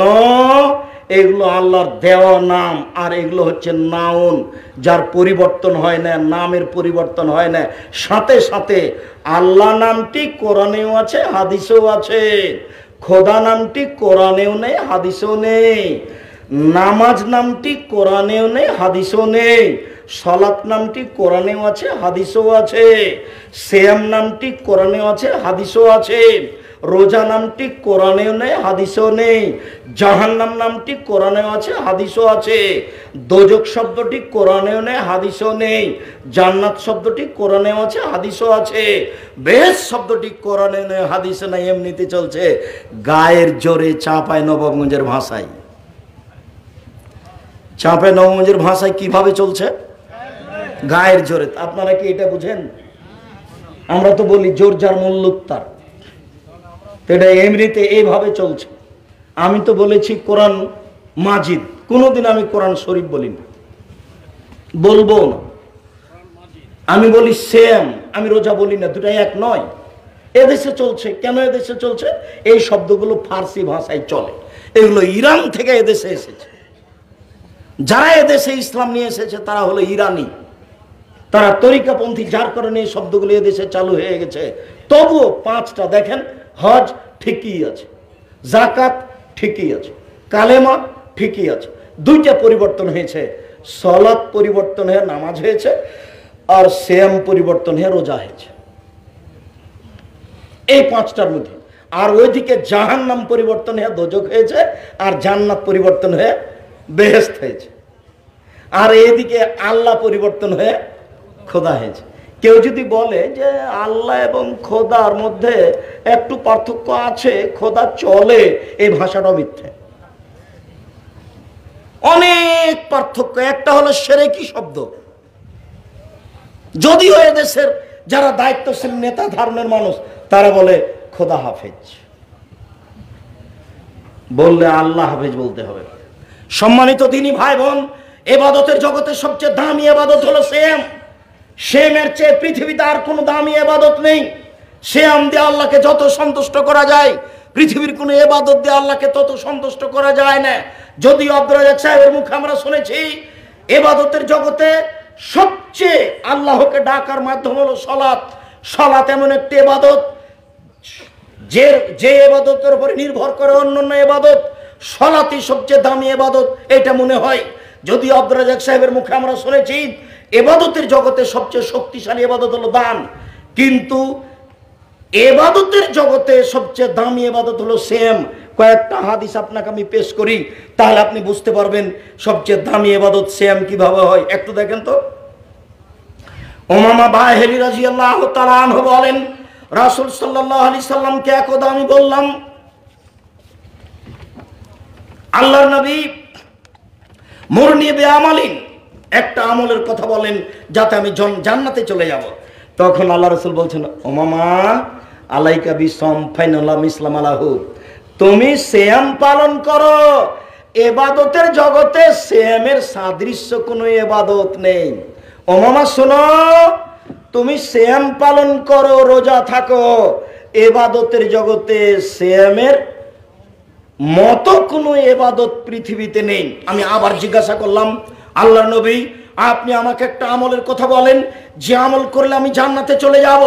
আল্লাহ রাসূল বলেন, উমামা আলাইকা বিসম ফাইনাল্লাহ ইদলাহু, তুমি সিয়াম পালন করো। ইবাদতের জগতে সিয়ামের সমপর্যায়ের কোনো ইবাদত নেই।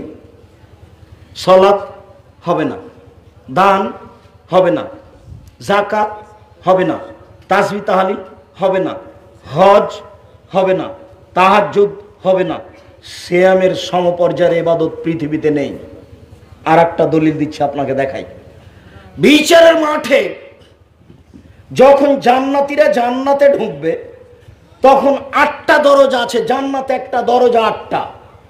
তো যারা হজ করে তাদের জন্য একটা দরজা, যারা দান করে তাদের জন্য একটা দরজা, যারা সিয়াম পালন করে তাদের জন্য একটা দরজা। তো সব দরজা থেকে ডাকবে, শুনেন শুনেন শুনেন, যারা হজ করেছেন এই দরজাতে আসেন, শুনেন যারা দান করেছেন এই দরজাতে আসেন। তো আবু বকর সিদ্দিক বলছেন, আল্লাহর নবী সব দরজা দিয়ে ডাকা হবে এমন কে কেউ হবে? হ্যাঁ, সেটা তো তুমি। সব দরজা বলে আবু বকর এদিকে আসেন, ও বলে আবু বকর এদিকে আসেন, ও বলবে আবু বকর এদিকে আসেন। সব দরজা দিয়ে ডাকা হবে এমন কি কেউ হবে? হ্যাঁ, সেটা তুমি। এখন যেটা বলছি সেটা শোনেন। এই যা দাখিল আখির মুগলিকা, সিয়াম পালনকারীর শেষ ব্যক্তি ঢুকে গেলে দরজা বন্ধ করা হবে, বাকি 7টা দরজা এখনো খোলা আছে। তার মানে সিয়াম পালনকারীদের জন্য যে দরজা আছে, কোন ইবাদত দিয়ে সে দরজাতে ঢুকতে পাবে না। হজ করলে ওই দরজা দিয়ে ঢোকার সুযোগ হবে না, দান করলে ওই দরজা দিয়ে ঢোকার সুযোগ হবে না। আব্দুর রাজ্জাক সাহেবের মুখে আমরা শুনেছি ইবাদতের জগতে সবচেয়ে শক্তিশালী ক্ষমতাধর পাওয়ারফুল ইবাদত হলো দান। দানের চেয়ে শক্তিশালী ইবাদত পৃথিবীতে নেই, এই কথা ঠিক। দান মানুষের পাপকে মিটিয়ে দেয়, পানি যেমন আগুনকে নিভিয়ে দেয়। বাপ মায়ের নামে দান করলে কবরে শাস্তি বন্ধ হয়ে যায়, দান করলে আল্লাহর রাগ মিটে যায়। দান সবচেয়ে শক্তিশালী ইবাদত, এ কথা ঠিক। কিন্তু যখন সিয়াম পালনকারীর শেষ ব্যক্তি ঢুকে গেছে, তখন দরজা বন্ধ হয়ে গেছে, তখনও দানের দরজা খোলা আছে। তার মানে অন্য মানুষে এই দরজা দিয়ে ঢুকতে পারে, কিন্তু ওই দরজা দিয়ে শুধু কে ঢুকবে? সিয়াম পালনকারী। আপনাকে আমি দেখাতে চাচ্ছি ইবাদতের জগতে সবচেয়ে দামি ইবাদত হলো সিয়াম। আরেকটা, আবু হুরায়রা রাদিয়াল্লাহু তাআলা আনহু বলেন, রাসূল সাল্লাল্লাহু আলাইহি সাল্লাম বলেছেন, কুল্লু আমান ইবনে আদম ইজাফুল হাসানাতু বিআশরি আমসালিহা ইল্লা সাম ফাইনুল ওয়ানাজিহি। আদম সন্তান যত নেকি করবে সমস্ত নেকি এক করলে 10, 700 আরো যে নেকি করুক আমি আল্লাহ বলে দেব, শোনো হজ করেছে নেকি লিখো 700 পর্যন্ত বাড়াও, আরো বাড়াও। শোনো সুবহানাল্লাহ বলেছে 10 নেকি লিখো 700 পর্যন্ত করো, আরো বাড়াও। আমি ফেরেশতাকে বলবো, তবে কেউ যদি সিয়াম পালন করে তখন আমি আল্লাহ বলবো, সিয়াম আমার ব্যাপার, প্রতিদান আমি দিব। সিয়ামের নেকি লিখতে আল্লাহ ফেরেশতাকে বলবেন না। আমি যদি বুঝাতে না পারি আমি অক্ষম। রাসূল সাল্লাল্লাহু আলাইহি সাল্লাম ঠিকই বলেছেন, কিন্তু আমার অক্ষমতার দরুন আমি জাতিকে বুঝাতে পারছি না। সম্মানিত দিনী ভাই বোন, ইবাদতের জগতে সবচেয়ে ব্যতিক্রম ইবাদত হলো সিয়াম। পৃথিবীর যে কোনো ইবাদতের নেকি আল্লাহ নিজে হাতে দিবেন না। কাকে দিতে বলবেন? ফেরেশতাকে দিতে বলবেন। একটা ছেলে এখনই যদি তাকে প্রধানমন্ত্রী একটা উপহার দেয়, তাহলে ও তো খুশি হবে, ওর বংশ খুশি হবে। তো আল্লাহ নিজে হাতে দিবেন, এটা আপনাকে আমি কি দিয়ে বুঝাই? এটা কত বড় দামি জিনিস। সেই ইবাদত হলো সিয়াম। এবারে একটু সিয়াম সংক্ষিপ্ত করে নিলাম। রাসূল সাল্লাল্লাহু আলাইহি সাল্লাম বলেন, সিয়ামে আশুরা, কেউ যদি মুহররমের 2 দিন সিয়াম থাকে তাহলে বিগত 1 বছরের পাপ ক্ষমা করা হবে। মুহররমের 1 দিন সিয়াম থাকলে বিগত 1 বছরের পাপ ক্ষমা হবে। তিনি বলেন, সিয়ামে আরাফা আহতাসিবু আলাল্লাহি আইয়ুকাফিরা সানাতাল্লাতি ক্বাবলাহু ওয়া সানাতাল্লাতি বাদাহু। কেউ যদি আরাফার 1 দিন সিয়াম থাকে তাহলে আগে পরে 2 বছরের পাপ ক্ষমা হবে। মনে রাখা ভালো হবে, আরাফার 1 দিন সিয়াম, 9 তারিখ অথবা 8 তারিখ কেউ যদি আরাফার 1 দিন সিয়াম থাকে তাহলে 2 বছরের পাপ ক্ষমা হবে। তিনি বলেন, সালাসাতু আইয়ামিন মিন কুল্লি শাহরিন কানা কাসিয়ামিদ দাহরি কুল্লিহি। কেউ যদি প্রত্যেক মাসে 3 দিন সিয়াম থাকে, 13, 14, 15, মহিলার হাইজের কারণে যদি 13, 14, 15 না হয়, না হোক 1 মাসের মধ্যে যে কোনো 3 দিন হলেই হবে। কেউ যদি প্রত্যেক মাসে 3 দিন রোজা থাকে তাহলে সারা বছর সিয়াম পালন করে জানে কি হয় তাই হবে। রাসূল সাল্লাল্লাহু আলাইহি সাল্লাম বলেন, মান সামা রমাজানা সুমাত বাহু সিত্তান মিন শাওয়াল কানা কাসিয়ামিদ দাহরি কুল্লিহি। কেউ যদি রমজান মাসের সিয়াম থাকে তারপরে শাওয়ালের 6 দিন থাকে তাহলে সারা বছর সিয়াম পালন করে জানে কি হয় তাই হবে। এবার বুঝতে পারলেন কিনা? রমজান পুরো থাকলেন আর শাওয়ালের 6টা, তাহলে সারা বছর আপনি সিয়াম থেকে গেলেন। এই কথা আমি বলিনি, এই কথা মুহাম্মদ সাল্লাল্লাহু আলাইহি সাল্লাম বলেন। একটু যেসব বোনেরা বলছেন, দিনী বোনেরা, যে হাইজের কারণে আমাদের রমজানে 4-5টা ছুটে গেছে, এগুলো আগে করব, কেননা এগুলো ফরজ, তারপরে নফল করব শাওয়াল, এ কথা ঠিক নয়। যেগুলো আপনার হাইজের কারণে ছুটে গেছে 5-6টা, এগুলো 1 বছর পরে করেন, 2 বছর পরে করেন, জীবনে একদিন করেন, এটা আল্লাহর নবী সুযোগ দিয়ে দিয়েছেন। কিন্তু শাওয়াল পার হয়ে গেলে এই 6টা করার সুযোগ থাকবে না। অতএব শাওয়ালে নফল হলেও ফরজ বাদ দিয়ে এই 6টা করেন, এটাই জরুরি। ধারাবাহিক করতে পারেন, ছেড়ে ছেড়ে করতে পারেন, 6টা ধারাবাহিক করার চেষ্টা করবেন। 6টা যদি শাওয়ালের সিয়াম পালন করতে পারেন, সারা বছর সিয়াম পালন করে জানে কি হয় তাই হবে। এবার বৃহস্পতিবার, সোমবার, 15 শাবানে চলে এসেছি কাছাকাছি। এক খেলে চেয়ে থাকবেন। আব্দুর রাজ্জাক সাহেব ওইটাই তো অপেক্ষা করছি। সে আমরা তো রাঙ্গামাটির মানুষ, চট্টগ্রাম অন্তর্গত, 15 শাবানে সিয়াম পালন করা ভালোবাসি। আপনি সেটা কখন বলবেন বলেন। আচ্ছা ঠিক আছে, আমি কাছাকাছি চলে এসেছি। এবার বৃহস্পতিবার, সোমবার।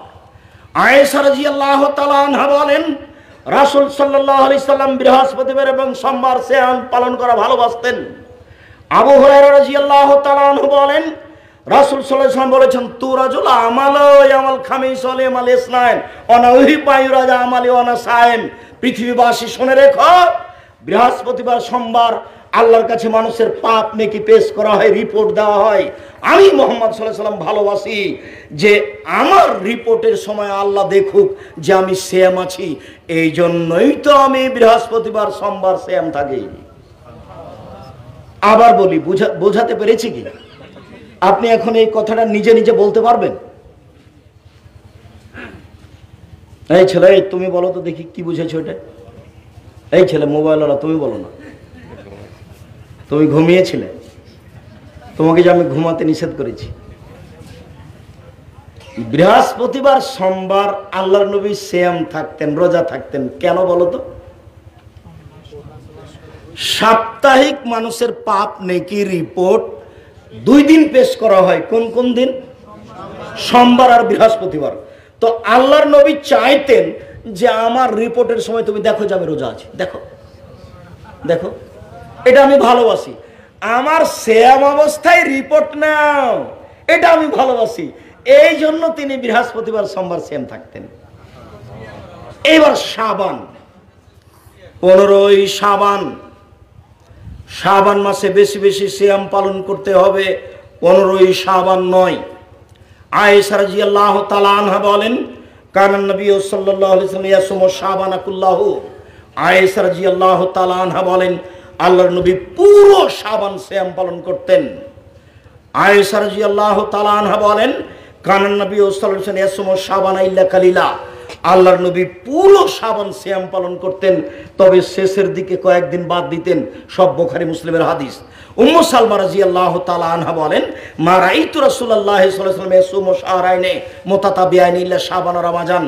আমি আল্লাহর নবীকে পরস্পর 2 মাস সিয়াম পালন করতে দেখিনি, তবে রমাজান ও শাবান। আমি আল্লাহ রাসূলকে পরস্পর 2 মাস সিয়াম পালন করতে দেখিনি, তবে রজব ও শাবান, শাবান ও রমাজান, তবে শাবান ও রমাজান আমি রাসূল সাল্লাল্লাহু আলাইহি ওয়াসাল্লামকে পরস্পর 2 মাস সিয়াম পালন করতে দেখেছি, শাবান এবং রমাজান। এবার ওসামা ইবনে যায়েদ বলেন, আল্লাহর নবী লামারাকা তাসমু ফি শাহরিন মিন শুহুরে মা তাসমু শাবান। আপনি শাবান মাসে যত সিয়াম থাকেন অন্যান্য মাসে তো তত থাকেন না, এটার কারণ কি আল্লাহর নবী? এক খেয়ালে চেয়ে থাকতে হবে, জাতির কাছে এই বাক্য পৌঁছে দিতে হবে। এটা মুহাম্মদ সাল্লাল্লাহু আলাইহি ওয়াসাল্লামের মুখের বাক্য। জাল হাদিসের উপরে আমল করে পরকাল হারাবেন না, আমি অনুরোধ জানাচ্ছি। 15ই শাবান সম্পর্কে একটা হাদিসে আলবানী হাসান বলেছেন, তবে শুধু আলবানী বলছেন। এছাড়া 15ই শাবানের ব্যাপারে যত হাদিস আছে সবই জাল। অতএব আপনি এই আমল করে আপনার পরকালের ক্ষতি হোক, আমি এটা চাই না। আপনার আমল আমি বন্ধ করতে আসেনি, আপনি করেন। আমি আপনাকে শাবান মাসে বেশি বেশি সিয়াম পালন করার অনুরোধ জানিয়ে বলছি যে ওসামা ইবনে যায়েদ বলছেন, আল্লাহর নবী আপনি শাবান মাসে বেশি বেশি সিয়াম থাকেন কেন, কেন থাকেন? তখন আল্লাহ রাসূল বলছেন, আরে শোনো শোনো শোনো, শাবান হুয়া শাহরুন শাবান এমন একটা মাস, মানুষ তাতে গাফেল থাকে। আরে শোনো শোনো, শাবান এমন একটা মাস, তাতে মানুষ বেখিয়াল থাকে, মানুষ মূল্যায়ন করে না। হুয়া বাইনা রজব ও রমাজান, মাসটি হচ্ছে রজব ও রমাজানের মাঝে, মাসটি হচ্ছে রজব ও রমাজানের মাঝে, মাসটি হচ্ছে রজব ও রমাজানের মাঝে। তু রাজুল আমালো ইলা রাব্বিল আলামিন ওয়া না উহিব্বু রাজা আমালি ওয়া না সায়েম। বাৎসরিক রিপোর্ট পেশ করা হয় শাবান মাসে।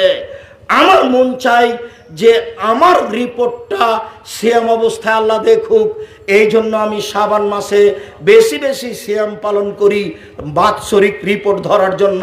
শোনো পৃথিবীবাসী, শুনে রেখো, আমি মুহাম্মদ সাল্লাল্লাহু আলাইহি ওয়াসাল্লাম বলে যাচ্ছি, শাবান মাসে বাৎসরিক রিপোর্ট পেশ করা হয়। আর বাৎসরিক রিপোর্টের সময় আমি সিয়াম অবস্থা দেখাতে চাই, সেই জন্য বেশি বেশি সিয়াম পালন করি। বিবরণে বোঝা যাচ্ছে রাসূলের জানা ছিল না সেই দিন কোন দিন। কিভাবে ভারত, বাংলাদেশ, পাকিস্তানের আলে ওলামা জেনে নিলেন সেদিন 15ই শাবান। তাই তারা কলকারখানা, অফিস আদালত, কোর্ট কাছারি, শিক্ষা প্রতিষ্ঠান বন্ধ রেখে রাতে গোসল করে আতর গোলাপ মেখে 15ই শাবান সিয়াম পালন করে। আপনার 15ই শাবান আমি সিয়াম পালন বন্ধ করতে আসিনি, আপনাকে অনুরোধ জানাচ্ছি যে রাসূল শাবান মাসে কেন বেশি বেশি সিয়াম থাকতেন? আপনি কি বলতে পারেন কেন? রিপোর্টের কারণে। তো বেশি থাকার প্রমাণ কি এটা নয় যে তার জানা ছিল না? জানলে তো ঠিক ওই দিনই করতেন। যেমন এদিকে সাপ্তাহিক জানেন, সাপ্তাহিক কিভাবে বোঝা গেল? সোমবার বৃহস্পতিবার নিচি বলে গেলেন, তো ওখানে বলে দিতেন 15 শ্রাবণ, ওখানে বলে দিতেন 10 শ্রাবণ। সম্মানিত দিনী ভাই বোন, সম্মানিত রাঙ্গামাটিবাসী, মনে কষ্ট নেবেন না। আপনার 15 শ্রাবণ আমি বন্ধ করতে আসিনি, আপনি করেন। আপনাকে আমি যে কথা বলতে চাচ্ছি সেটা হলো এই, আল্লাহর নবী শ্রাবণ মাসে বেশি বেশি সিয়াম পালন করতেন কিনা এটা আপনি আগে প্রমাণ করবেন, তারপরে আপনি প্রমাণ করবেন আল্লাহর নবী শ্রাবণ মাসে বেশি সিয়াম থাকতেন কেন। রিপোর্ট ধরার জন্য আমরা সাধারণ খাদেম রিপোর্টের আশায় শ্রাবণ মাসে বেশি বেশি সিয়াম পালন করার চেষ্টা করি। মর্মে পৃথিবীর সকল দিনী ভাই বোনকে রিপোর্ট ধরার আশায় শ্রাবণ মাসে বেশি বেশি সিয়াম পালন করার অনুরোধ জানাচ্ছি। এই অংশে এসে আমার একটা দাবি থাকে, রাঙ্গামাটি এলাকাবাসী বরকল, তাই না, বরকল এলাকাবাসীকে, ভূষণ ছড়া বরকল এলাকাবাসীর কাছে আমার জোরালো দাবি যে, যেই বক্তব্য আমার মুখে ইউটিউবে দেখেছেন শুনেছেন, সেই বক্তব্যের ওপরে আপনার কাছে জোরালো দাবি জানিয়ে যাচ্ছি। আমার মনে বড় সাধ, এদেশের মাটিতে আমি উন্নত মানের প্রতিষ্ঠান গড়বই গড়ব ইনশাআল্লাহ, যেখানে ছেলেমেয়েরা বাংলা, ইংরেজি, আরবি উন্নত মানের শিক্ষা অর্জন করে জাতির অন্যায়ের বিরুদ্ধে লড়বে মুখে কলমে মিডিয়ায়। আমার মনে বড় সাধ, এদেশের মাটিতে আমি উন্নত মানের প্রতিষ্ঠান গড়বই গড়ব ইনশাআল্লাহ, যেখানে ছেলেমেয়েরা বাংলা, ইংরেজি, আরবি উন্নত মানের শিক্ষা অর্জন করে জাতির অন্যায়ের বিরুদ্ধে লড়বে মুখে কলমে মিডিয়ায়। সেটাই হচ্ছে জামিয়া সালাফিয়া। জামিয়া সালাফিয়া ডাঙ্গিপাড়া পবা রাজশাহী, জামিয়া সালাফিয়া রূপগঞ্জ নারায়ণগঞ্জ ঢাকা, জামিয়া সালাফিয়া 6 মাইল বাবুগঞ্জ বরিশাল, জামিয়া সালাফিয়া তেঘরা বিরল দিনাজপুর। এসব প্রতিষ্ঠানগুলি আমাদের চলমান অবস্থায় রয়েছে, কোনোটাতে কাজ চলছে, কোনোটাতে ছাত্রছাত্রী আছে। আপাতত জামিয়া সালাফিয়া ডাঙ্গিপাড়া পবা রাজশাহী, জামিয়া সালাফিয়া হাটাবো বীরহাটাবো রূপগঞ্জ নারায়ণগঞ্জ ঢাকা, এই 2 প্রতিষ্ঠানে 3850 জন ছেলে মেয়ে আছে, যার 500 জন অসহায়, 200 জন এতিম। সব ছেলে মেয়ে ভিন্ন ভিন্ন স্থানে থাকে। 167 জন শিক্ষক শিক্ষিকা রয়েছেন, কর্মচারী রয়েছে, যাদের প্রতি মাসে বেতন লাগে 19,50,000, প্রায় বেতন লাগে 20 লক্ষ। অত্র প্রতিষ্ঠানে ছেলে মেয়েদের জন্য আবাসিক ভবন একান্ত জরুরি।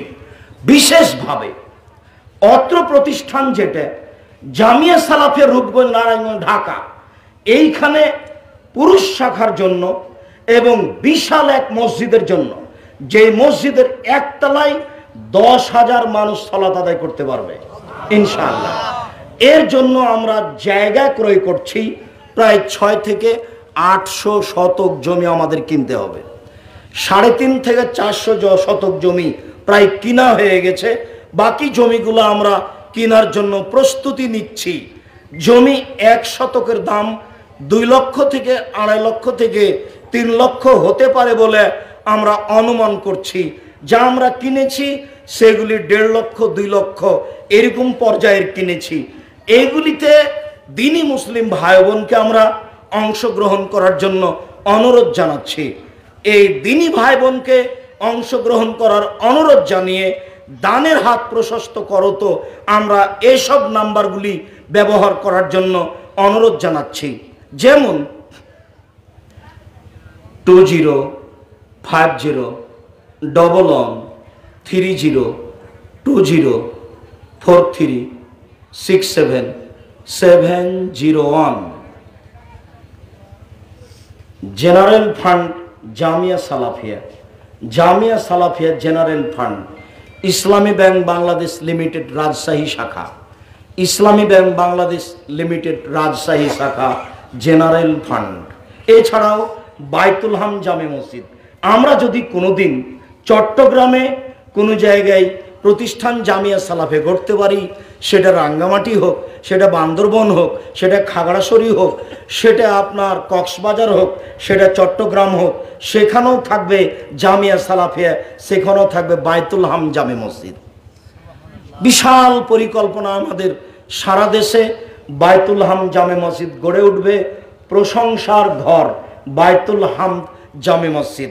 বায়তুল হাম জামে মসজিদের জন্য যে অ্যাকাউন্ট নাম্বার ব্যবহার হয় 2050201130204367 এটা হলো বায়তুল হাম জামে মসজিদ। এছাড়াও এতিম কল্যাণ ফান্ড রয়েছে, প্রায় 200 জন এতিম, এর জন্য 2050113043676000। এটা হচ্ছে এতিম কল্যাণ ফান্ড, সবটাই ইসলামী ব্যাংক বাংলাদেশ লিমিটেড রাজশাহী শাখা।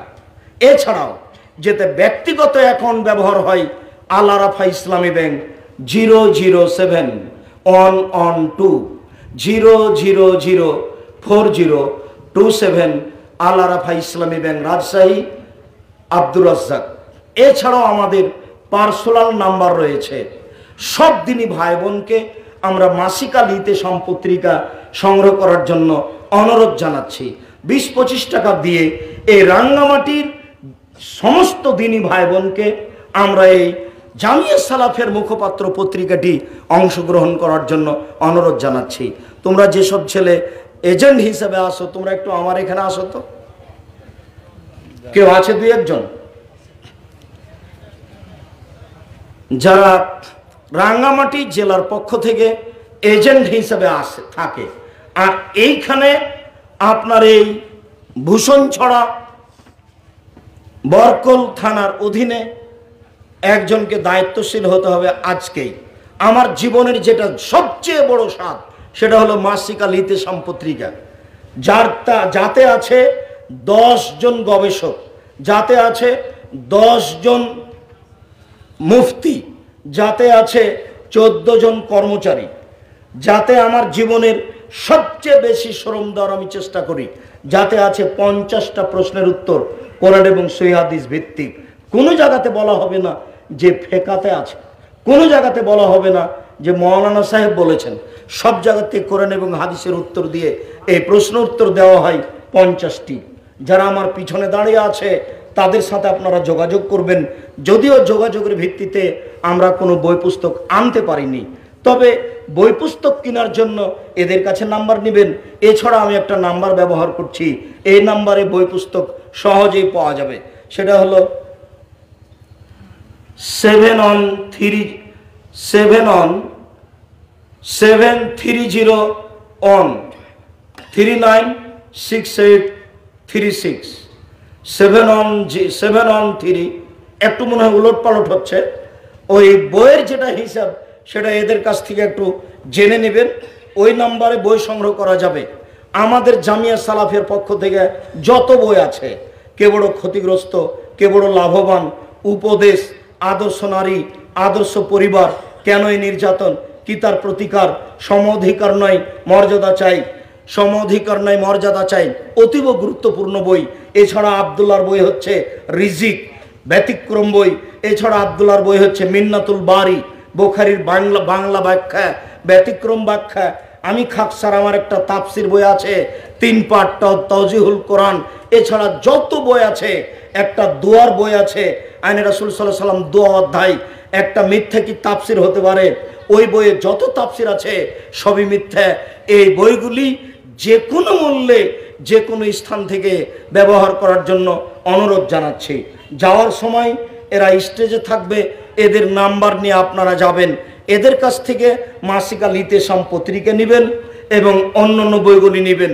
যেহেতু অনেক দূরের পথ, আমরা সহজেই আসতে পারবো না, যেহেতু এই এলাকায় সঠিকভাবে কোরআন হাদিসের প্রচার হয় না, কিছুটা ত্রুটি থেকে যায় মর্মে এইসব বক্তব্যের সাথে, এইসব বই পুস্তকের সাথে আপনাদের সম্পর্ক থাকা অতীব জরুরি। আমি দিনী ভাই হিসাবে আপনাদের অনুরোধ জানিয়ে যাচ্ছি, মর্মে দান করার জন্য এইসব নম্বরগুলি ব্যবহার করার জন্য অনুরোধ জানাচ্ছি। সাথে সাথে মাসিক আল ইতিসাম পত্রিকা এবং অন্যান্য বই সংগ্রহ করার জন্য অনুরোধ জানাচ্ছি।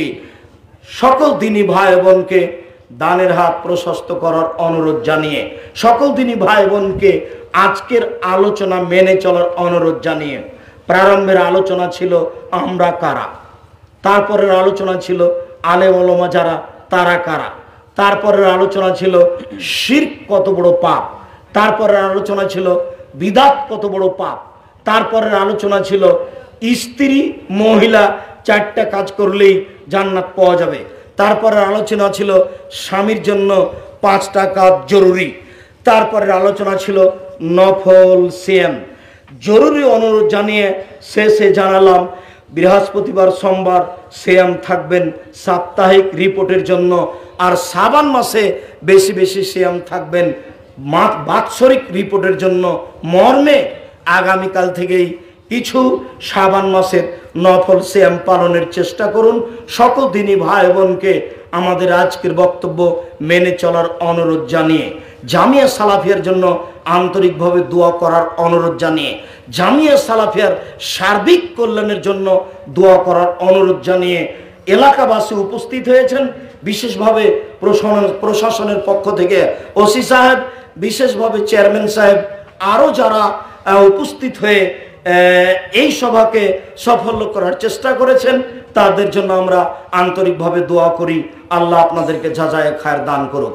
দূর দূরান্ত থেকে যারা 8 ঘন্টা 10 ঘন্টা নৌকা স্টিমারে থেকে এখানে উপস্থিত হয়েছেন, তাদের জন্য আমরা আন্তরিকভাবে দোয়া করি। সব দিনী ভাই বোন যারা উপস্থিত হয়েছেন, তাদের জন্য আন্তরিকভাবে আমরা দোয়া করি। যারা ব্যবস্থাপনা করেছে, তাদের জন্য আন্তরিকভাবে দোয়া করে বলি, আল্লাহ তুমি সকলের মঙ্গল করো, সকলের কাজকর্মে বরকত দান করো, ব্যবসা বাণিজ্যে বরকত দান করো, তারা যেন 5 ওয়াক্ত সালাত আদায় করতে পারে, পরিবারকে যেন ঠিক মতো রাখতে পারে, তারা যেন নফল সিয়াম পালন করতে পারে, তারা যেন জামিয়া সালাফিয়ার জন্য আন্তরিকভাবে দোয়া করতে পারে, দানের হাত প্রশস্ত করতে পারে। এ দাবি, এ দাওয়া, এ দোয়া তোমার দরবারে রেখে আজকের আলোচনা এখানে শেষ করলাম। সুবহানাকা আল্লাহুম্মা ওয়া বিহামদিকা আশহাদু আল্লা ইলাহা ইল্লা আনতা আস্তাগফিরুকা ওয়া আতুবু ইলাইক। আসসালামু আলাইকুম ওয়া রাহমাতুল্লাহ।